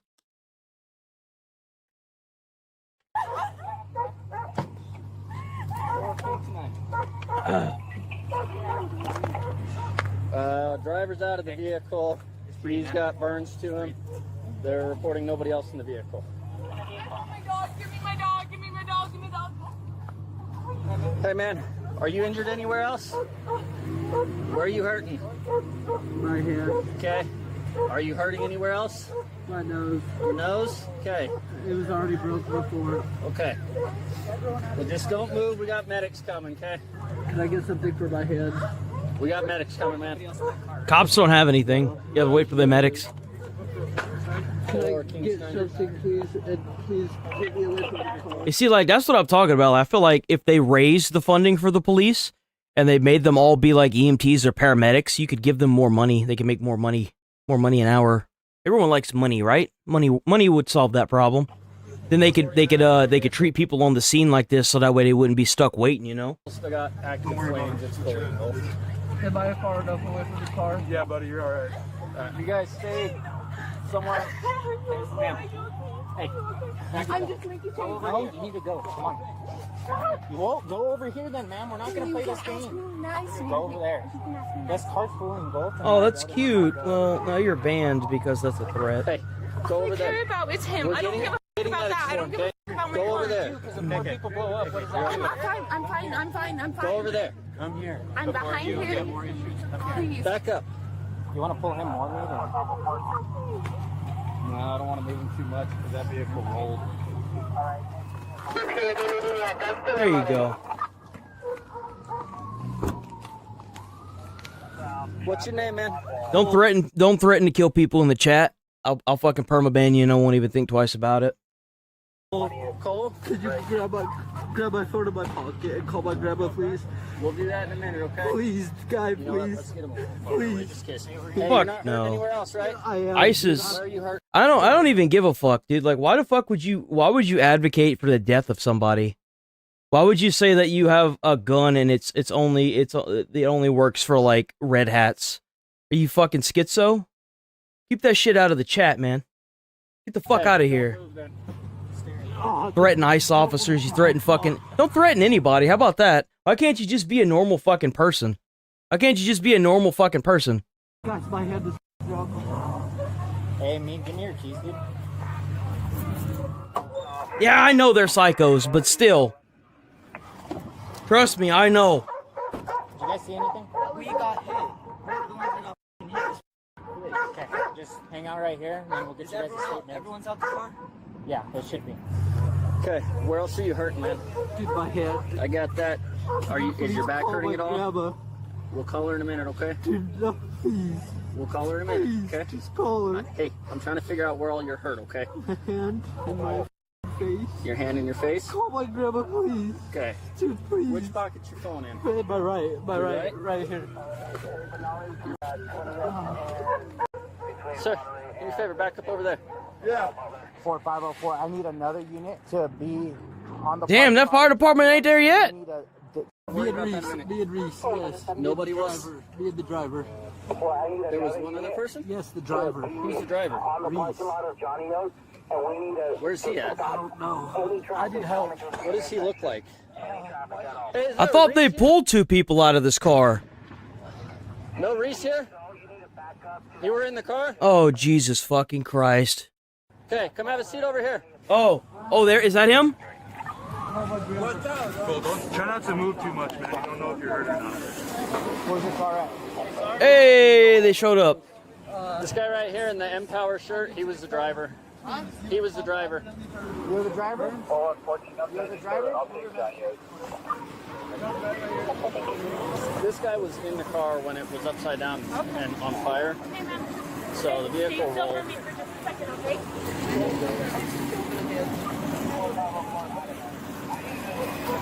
Hey, so who all's involved? So this guy was in the passenger seat. This guy sitting in here was the driver. Okay. They were. I think these guys got hit by that vehicle. Okay. Who got Yeah, hit let me point something out that I don't think y'all noticed. So, not a lot of people know this, but if there's 2 people at like an incident, only one ambulance can tend to one person at a time. And the reason for that is it opens you up for a lot of liable problems if you have like one ambulance tending to more than one person. But you noticed how the fire department came over and tended to the other person? Not a lot of people will notice that kind of stuff, but because I was part of the fire department, that's one of the things that we would do quite often, is if you had an incident with one side, the other person would, like the fire department would try to hold over, and they would, the fire department typically has their own medical supplies. It's not as like stocked as an ambulance, but the fire department can just ask the ambulance for like certain supplies if they need it. They all work in tandem with each other. It's kind of impressive how everything just kind of works out. So they most likely have another ambulance coming out to take the guy that the fire department is currently working on. Hey, so who all's involved? So, this guy was in the passenger seat. This guy sitting in here was the driver. Okay. They were. I think these guys got hit by that vehicle. Okay. Who got hit by the car? These guys that are standing right here. Okay. Hey, you guys need to go back to your cars unless you saw what happened. I did. I was right behind them. Okay, well, I wasn't aware of that, okay? Where's your car?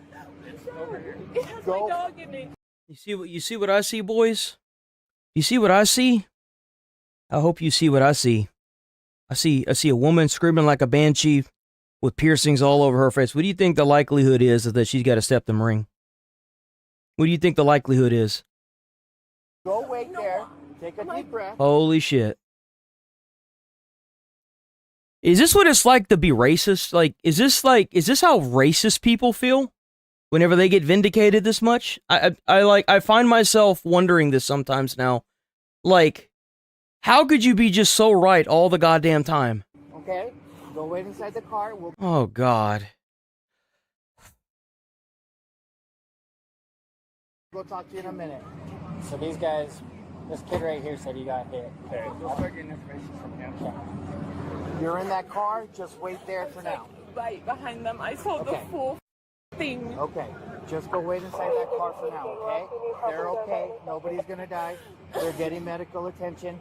They're gonna walk away with bandages and bruises, okay? So the only reason why that guy that you got pulled out, that is in there right now, is because of me, because I pulled him out. Thank you, okay? Because I'm CPR first aid certified, so like when I see something like that, I have to respond.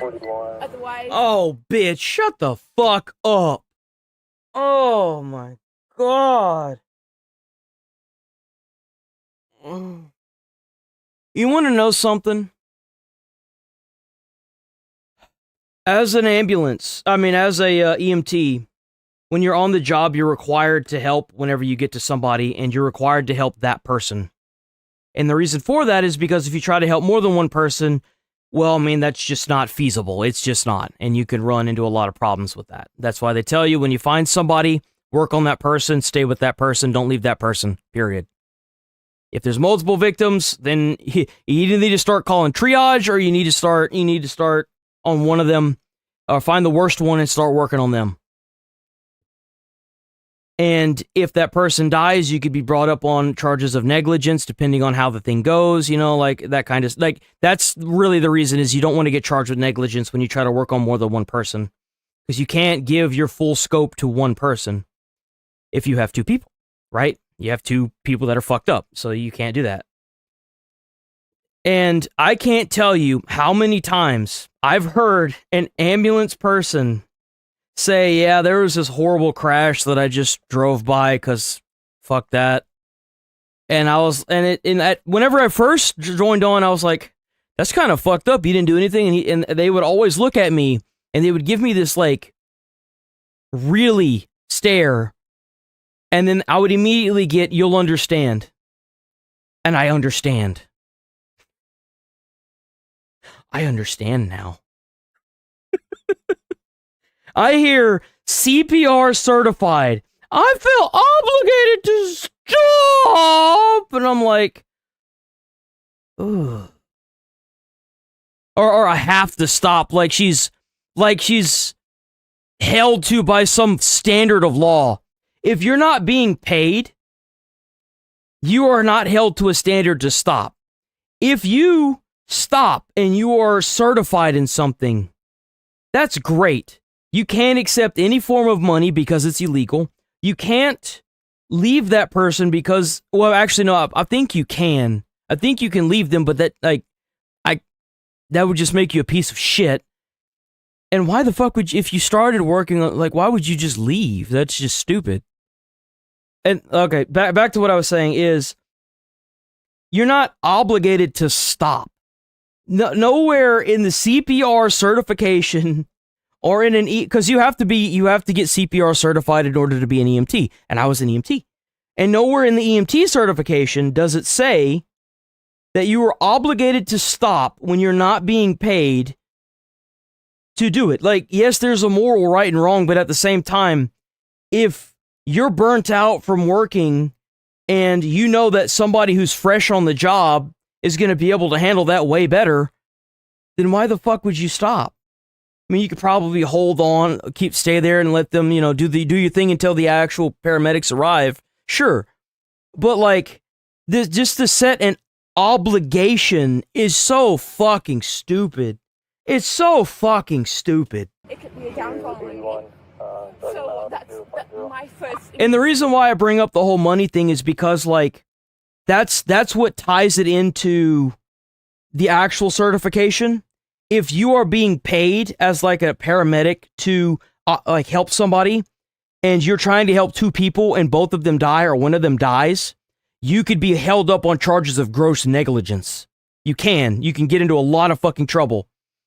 And then everyone you helped prior to that, they're going to go back and they're going to look at every person you helped prior to that, and they're going to see if they can pick everything that you've done up until that point apart.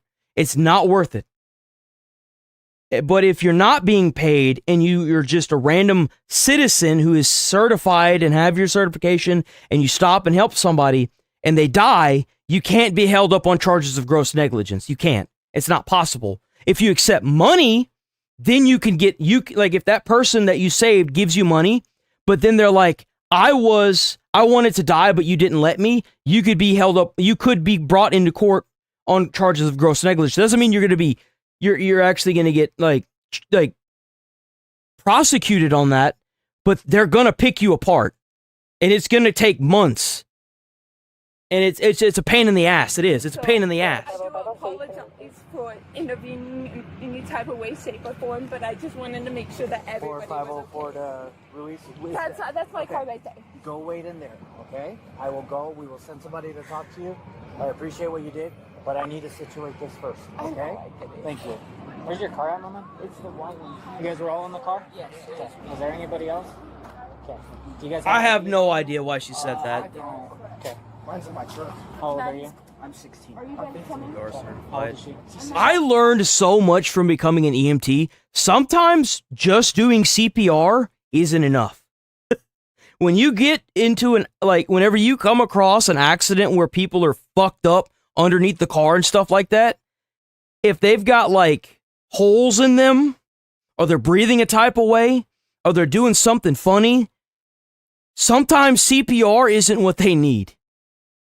Being able to plug up the holes is sometimes what you really need to know how to do, or how to do compressions a certain way, or like do certain things to certain limbs that will keep them from hemorrhaging blood, or stuff like that is what really is going to save somebody's life. That's where time matters. Like CPR, it only carries you so far. And that's what I really learned. I learned that CPR only gets you so far when it comes to this. All my friends are okay. 4504 to Ruiz. Let me know. I think that we would live in a much better place if everybody knew CPR. I do. And I also feel like we'd live in a completely different country if everybody was an EMT. 100%. There's two cars involved, and then dispatch, I need somebody to go down to the hospital. It looks like these two guys are going to get transported, and we're going to need to detain them until we figure out what we've got. Ma'am, are we just looking at burns and stuff, or are we but we're concerned about their airway being burned. Oh, okay.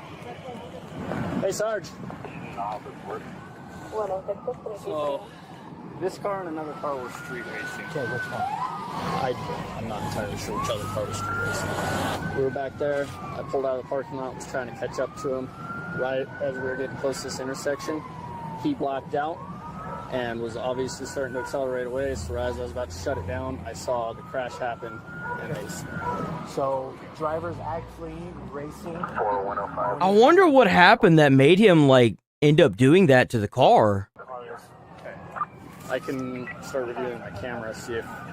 At this point, officers had not yet confirmed which vehicles were involved in the race, so they began reviewing their body cam along with traffic and nearby business surveillance footage to establish what had occurred. They can do all that from their vehicle? That's kind of impressive. That's kind of cool. I didn't know that. Canvass the area and begin collecting statements from witnesses. There was nothing that he did illegally. In my perspective, we weren't speeding. I was going at the same speed that he was. I clearly wouldn't speed. I have a dog in my car. Okay. Hey, no way this girl wasn't down there in that street race. Look at her car. Hey, there's no way, dude. Like life at this. Hey, look at her car. 4504. 4504. That officer at the hospital, just detain both of them. They're both not free to leave. Let's get them both ID'd and ran. Ooh, damn, there it is. I bet she's next too, huh? Thank you. What's a good phone number for you? What's going on? Okay, can you guys please get on the other side of that tape? Everybody that was in that car got transported to the hospital. We can't have you guys walking around this scene, okay? That's fine. So the guy, from what I've heard, the guy stopped over here at the gas station and then dipped off. They saw the cops and then they dipped off. From what other people have told me, I didn't witness it myself. So from my point of view, it seems... What the fuck does she have on her hand? So you guys see the lights? You guys are west going this way on 20th Street. It was yellow and then it turned green. Okay, And right by the here at time- this intersection? Yep, we started slowing down because we saw that it was red. And then once it turned green, we sped up to the speed limit. Holy shit, look at how fast they were going. Holy fuck. And then She's lying too, she's lying. we sped up to the speed limit. Jesus. And he was passing them because we do go and hang out. He lost control of the car. Turned green, we sped up You to could the see speed it. limit, and He didn't even hit anybody, he just lost control of the car. Yep, there it goes. hang out over here at the car Shouldn't have wash. done it. And when he was getting over the other cars, so I'm guessing this isn't like what I actually know, but I'm guessing he saw you guys' lights. Who was the driver of the car? I'm not sure of his name, but it should be the owner of the car. Okay. So you were in the slow lane or the fast lane on 20th? Slow lane. Okay. How fast do you think the Beamer was going? I'm gonna guess like maybe 32, 33. Bro, there's no way. Speeding too crazy. No, there's no way, dude. There's no way. There's no fucking way. What if I told you that I have video of you guys? You seem like you're going slow. Oh! I know he's your friend, but this Beamer passes you like you're standing still. He was in front of me the whole time. And then he goes through the intersection. I do understand that he was in front of me the whole time. I was following him. I can't calculate exactly what speed he was going at because of the simple fact. But I don't think it was 30. And then for him to roll the way that he did and that car get engulfed, he's got to be going faster than 30. Does that make sense? I can't tell because of the simple fact that I wasn't in the car. I didn't see the car. I'm only going based off of what my speed was. Did you see the other car at all? Like you said that it left the gas station afterwards. Do you know those people at all? I don't. No? Okay. I don't at all. Well, I'm sure you're going to probably hang out for a minute. If I have any other questions, I'll come to you. I'm just going to run it back one more time. As Officer Stanley spoke with the driver of the Toyota Supra, the sequence of events slowly began to take shape. While statements were being gathered from additional witnesses, another officer responded to the hospital to make contact with the occupants of the burning vehicle. However, soon officers would discover a surprising camera angle. Is that not her revealed car? The entire incident. Damn it! I hate it when they do. I hate it when Midwest Safety does this. They always show like the camera, and then they'll cut it off right before you see what really was going on. Officer Hall, okay? You have the right to remain silent. Anything you say can will be used against you in court. Do you understand? Yeah, they cooked, man. They're going to jail now. Street racing. Then it was fleeing. You got hit from the side? Yeah. Okay. Nah, bro. Nah, bro. You lost control because you kept gassing it. That's what happened. You spun out. We were getting ready to turn into the car wash. And I was Oh, please. And I We'll leave that here because he's going to go to CT scan. I'm not sure if the car, I saw him pulling out, and I thought they were pulling out into the right lane, so I was in the left lane. Okay. And I'm not sure if they just didn't see me when I was pulling Bro, out. I hated that part of the having to ride around with the ambulance, dude. I hated the hospital. I hated having to be in the hospital. I hated it. Fucking hated you were going and then you were waiting for it to move and then you went? Well, no, I stayed in that left lane until I was passing, and then as I was passing, I like got hit on that right side. On like the right? They were pulling out of Smith's, and I was in that left lane. And as they turned out, I don't know if they just turned into my lane or took the turn too wide and hit me from the side. All I know is I love how everyone's trying to say that that little white car that was going the speed limit was able to make this guy lose control of his car. You're not. Like, come on. So we have another officer who's on his way down here right now to interview you. Until then, They're all lying, dude. These guys don't even realize that they have the camera footage. Straight up. Even if you were turning into the gas station, how the fuck do you manage to flip your car and make it catch on fire going 30 miles an hour? Unless, like, you ping the pedal, like, super fucking hard. Like, yes. I don't even really know what happened. You don't know what happened? I'm not real sure, to be honest with you. Passenger, right? Yeah. You don't know? No, I know what they said. Are you sure? We're just driving. Someone hit you? We slipped back. And there was conflict behind us, and they were chasing. So we don't know. I don't even know if they were after us or not, but she just got scared. I think it took off. And then it took off. Yeah, someone hit us. And I don't know really from there. Okay. The other officer's going to come in here and talk to you as well, okay? Meanwhile, officers have finally identified the second driver involved in the street race. was that it led to the her? crash. Was it her? I bet it's her. Can we talk to you? Yeah, of course. Oh, it's totally her, bro. It's totally her. She's cooked. Oh! For racing. Is there proof? Oh, yeah. Is there proof? Because I have proof on my phone that I wasn't. Yeah, the officer.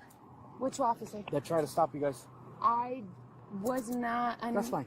You can go to court on it. We have. That's right. Can I please call my mother? No, ma'am. She's a legal guardian of me. How old are you? 22 years old, but I Oh. Okay, let your phone go. Hey. Let your phone go. Please don't. I'm gonna call my mom. No, may not do that. No, you're an adult now, lady. You don't get to call mommy. Mommy's not going to come bail you out. You have to face this on your own. Hey, we're gonna Consequences of your actions. 46 one time for a red car. Were your car keys? Huh? My legal guardian. Bitch, you don't got... Once you turn 18, you have no legal guardians. What are you talking about, bro? Just walk her over to your car and we'll get a transport unit for 504. All right, we identified the other vehicle that was racing. We have that female driver, 1015. Was I speeding? Was I in the direction that I was? Here we go. Here we go. Here we go. Now we're going to take the copium, right? We're going to say everything that we can to make ourselves feel better. So that way, no matter what, we're always right. Isn't that right, boys? Here we go. I have all the proof that I can that I was not speeding. I was behind the vehicle that hit him. How is this possible? This is crazy. My name is Frank. I am the mother to Kaylin. Okay. And could you tell me what is going on with my daughter? Yes, she was racing with another vehicle. The other vehicle decided to flee from law enforcement and crash. Okay. And because she was involved in racing activities, she's being placed under arrest. Okay, and there's witnesses to her racing? Is The that best part is that they don't need witnesses. They got it on camera. why she's getting plans? Yes. I'm just confused because I thought that a different car that was involved, that a white car with a black roof. Yes. Okay, but my daughter's car is red. Right, and the red car was racing the white car. That's the whole reason why the police officer tried to catch up to the cars and stop it. Down 20th Street? Yes, ma'am. Yep. 20th Street. Okay, we'll deal with that later. We can see the copium drowning in from even the DNA side of things, huh? Oh, my daughter can do no wrong. I can't stand some people. Holy shit. I can't stand some people. Instead of being like, okay, it's immediately 50 questions. Oh, but this. Oh, but that. This. It is like, yeah, okay, come on, come on. Right now, what is being done with her car? It's getting towed. Can I come get it? No. Okay, can you ask them? You can't come get it because it's involved in a police investigation now. She will be lucky if she's able to claim that car once the investigation's done. Some states will keep that car, and then they'll auction it off because it was involved in illegal street racing. And she's being placed under arrest. She's being arrested out of the vehicle. Vehicle is used in the commission of a crime. I would like to be explained on why I'm getting arrested for something I didn't do. I'm gonna explain that to Which you. sucks because that looks like an expensive fucking car. Okay, your name's Caitlin, and I was behind the vehicle that hit this vehicle. So I love seeing privileged in handcuffs, man. I love seeing privileged people in handcuffs. It's a glorious day in America when I see it. It really is. Wonderful day in America. detained right now, not free to leave. I'm gonna read this to you and then we'll talk, okay? I know the whole legal. Well, I'm still gonna read it to you, okay? So you have the right to remain silent. Anything you say can and will be used against you in court. Do you understand those rights? Yeah, mommy's still making payments, that's right. Yo, could you imagine the fucking insurance on that goddamn car? Bro, the insurance on that fucking car's gotta be outrageous. Like, holy shit. I stopped before I wasn't even Like, a lot of people don't give credit. Like, even if that car's paid off, the insurance on that motherfucker's gotta be like $700 a month. Bro, there's no fucking way. Now, if it's liability, like, obviously probably not that much. But if they got full coverage, in which they probably want full coverage on a car that's that expensive, that thing's gonna be fucking expensive. I was behind the car that hit this car. So, I'm gonna explain to you what I saw. Okay, so I was sitting down near the intersection of Knutson and I saw your lights, and I saw your lights come on behind the car that was behind me. And when I came to the stop, I saw your cars before then. I didn't know if after me. Do you want me to explain to you why you're being arrested? You know what's really crazy? Is that if her mom is actually still making payments on that car, and they take that car and they don't release it due to an investigation, and they end up auctioning that car off, you realize, here's the thing, they're still liable to pay for the payments of that car. Even if they're not using it or they don't own it, they're still liable. Okay. So, I didn't think I did anything wrong. If you want me to explain that to you, please allow me to explain it to you. And with that liability, they're still required, even if they don't own the car, to have insurance as long as the payment is being paid. About it, okay? So, as I was it's usually in the contract when you get a brand new car. I know because I've had 2 new cars in my life, and they make it to where you can't even drive off the lot until the insurance is put, like, you have like a certain amount of time to have the insurance on the car. Group of cars coming. I saw your car, the red Toyota Supra, in front. As you should, because it's been. Along with this car that wrecked, okay? As you guys were passing Knutson headed westbound, I heard you guys and saw you guys start accelerating.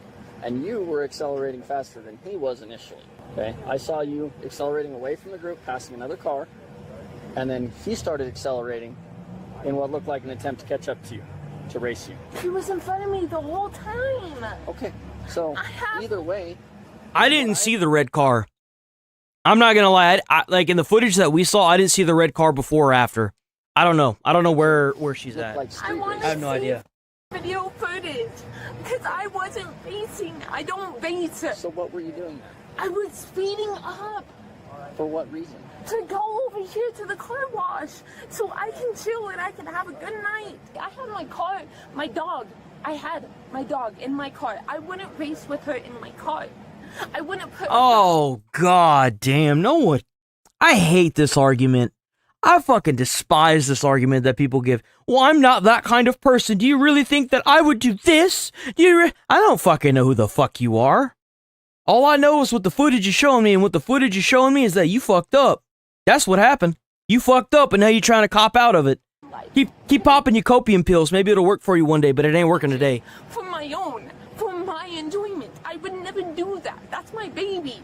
I knew that I would not put her life and my life at risk, or anybody else's life at risk. I don't race. I don't do any of that. No one cares. I don't want to put people's life at risk. I see how many people die every day. My brother died in the car. Oh, god damn, bro. A couple months ago, I would never do that. I'm the oldest. I have to set an example for my younger siblings. You know, that just makes you out to be more of a piece of shit. If your brother died in a car crash and you're out there putting everyone else's life in danger by racing on the streets. If that's really what was going on here, and she actually gets charged with it, it shows how much of a piece of shit human being she is. And keep in mind, she had her dog in the car too while she was at it. So I guess she is that kind of person. I saw the crash. I'm CPR and first aid certified, so I had to stop. Legally, I had to stop. The fuck is first aid certified? What is that?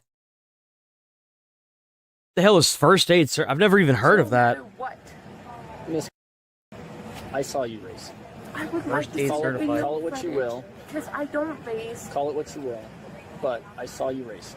Okay? And I don't believe you that you say that you don't race because you got a court date either recently Yes, or pending because for if street somebody, racing. something I do accelerate. Oh. Fast. I do have It's like, okay.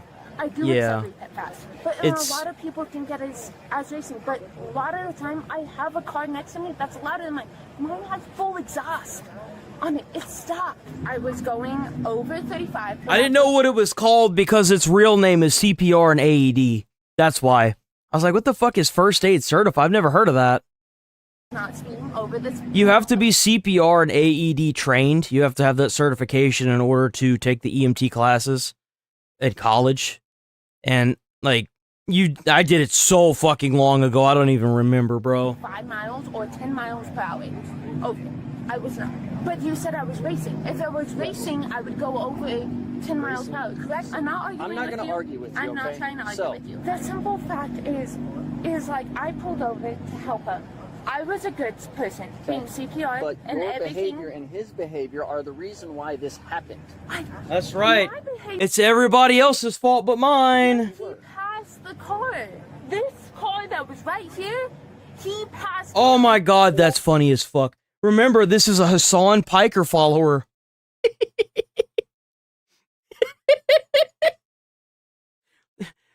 Who else could it have been, right? Obviously, there has to be a dog involved. You know, and there's an officer that I talked to, Sergeant Martinez, and you explained to me that was I going faster than the speed limit? Yes. I don't want. See, the reason why she's panicking right now, it's not because she's about to go to jail. It's because she's missing Hassan's stream. I would like somebody to drive my car. I am a registered owner on the car, so I would love to somebody Oh, else. dude. The car has been involved in the commission of the crime, and that's racing. Your behavior is part I'm of not the going to reason why listen this to you while I'm happened. upset. Okay. Please, Not a just give me problem. a second. My mom can come and take it, but I don't. I want her to take it. I give her permission. It doesn't matter what you want. If it's involved in a police investigation, they're not taking that car. That car is being impounded. It's gonzo.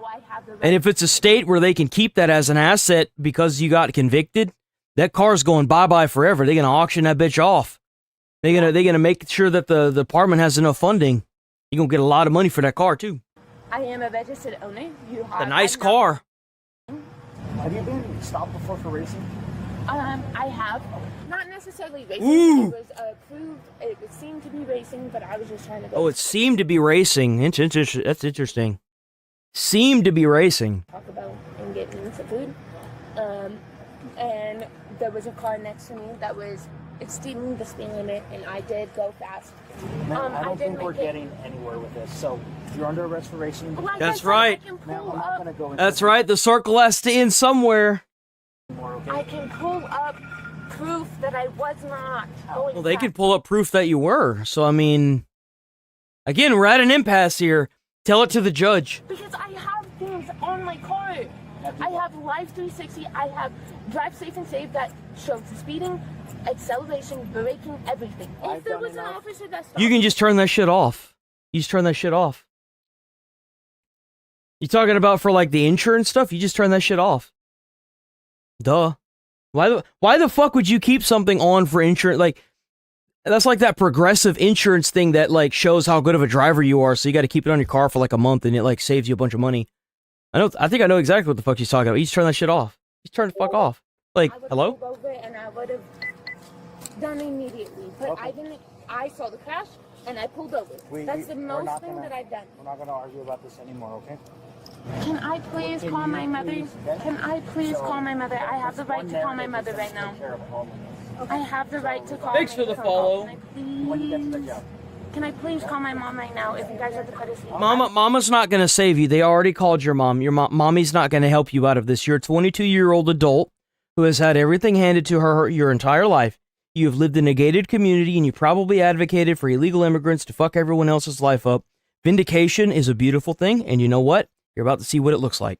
I want to call my, and I want to talk to my mom. I did arrested for something I didn't do. I didn't do it. No puppy dog tears are going to save your ass from the law.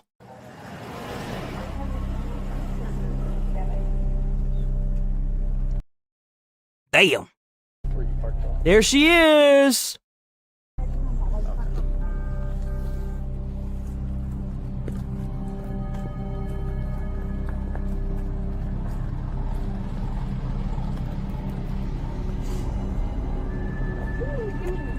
There it is, boys. Damn, don't you just hate to see it? She should be thankful those boys lived. Honestly. So straight to the front. Just gonna make sure you don't have anything that's gonna poke her, stick her, stab her. They didn't say what state this was in. Mom, you don't find anything like that? Did they?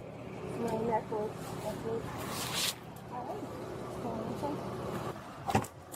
Can you get in? What's your bag? God, at least she's not resisting arrest. Ugh.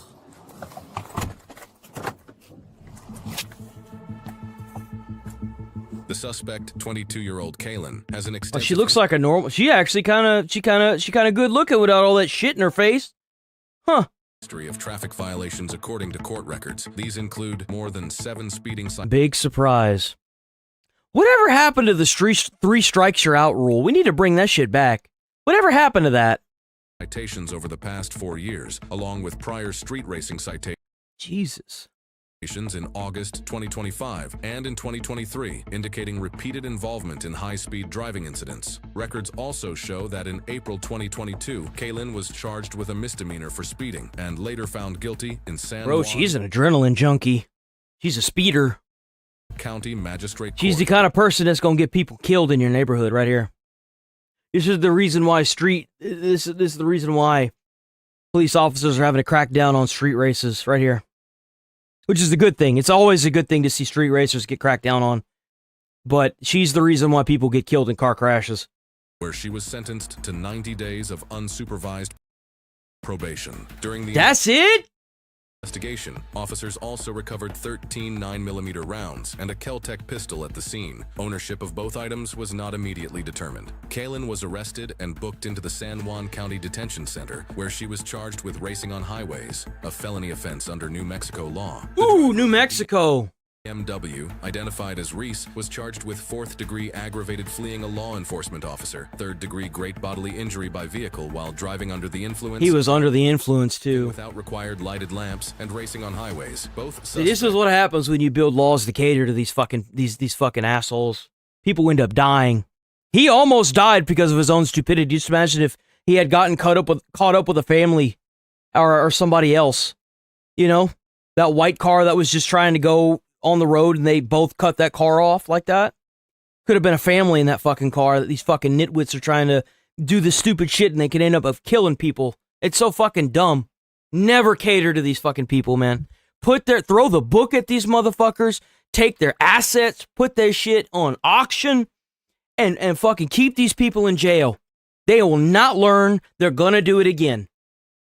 Do not cater to these motherfuckers. Unless proven guilty in a court of law. Do not cater to them. Absolutely not.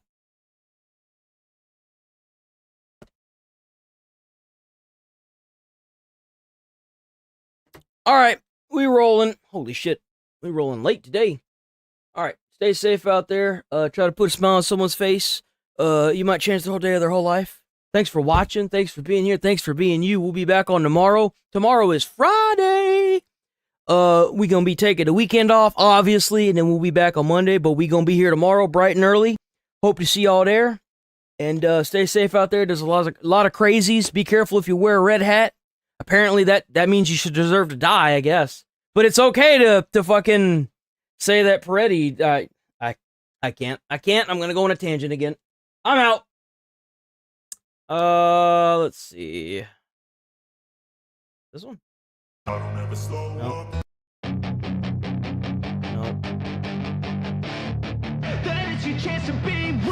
Peace.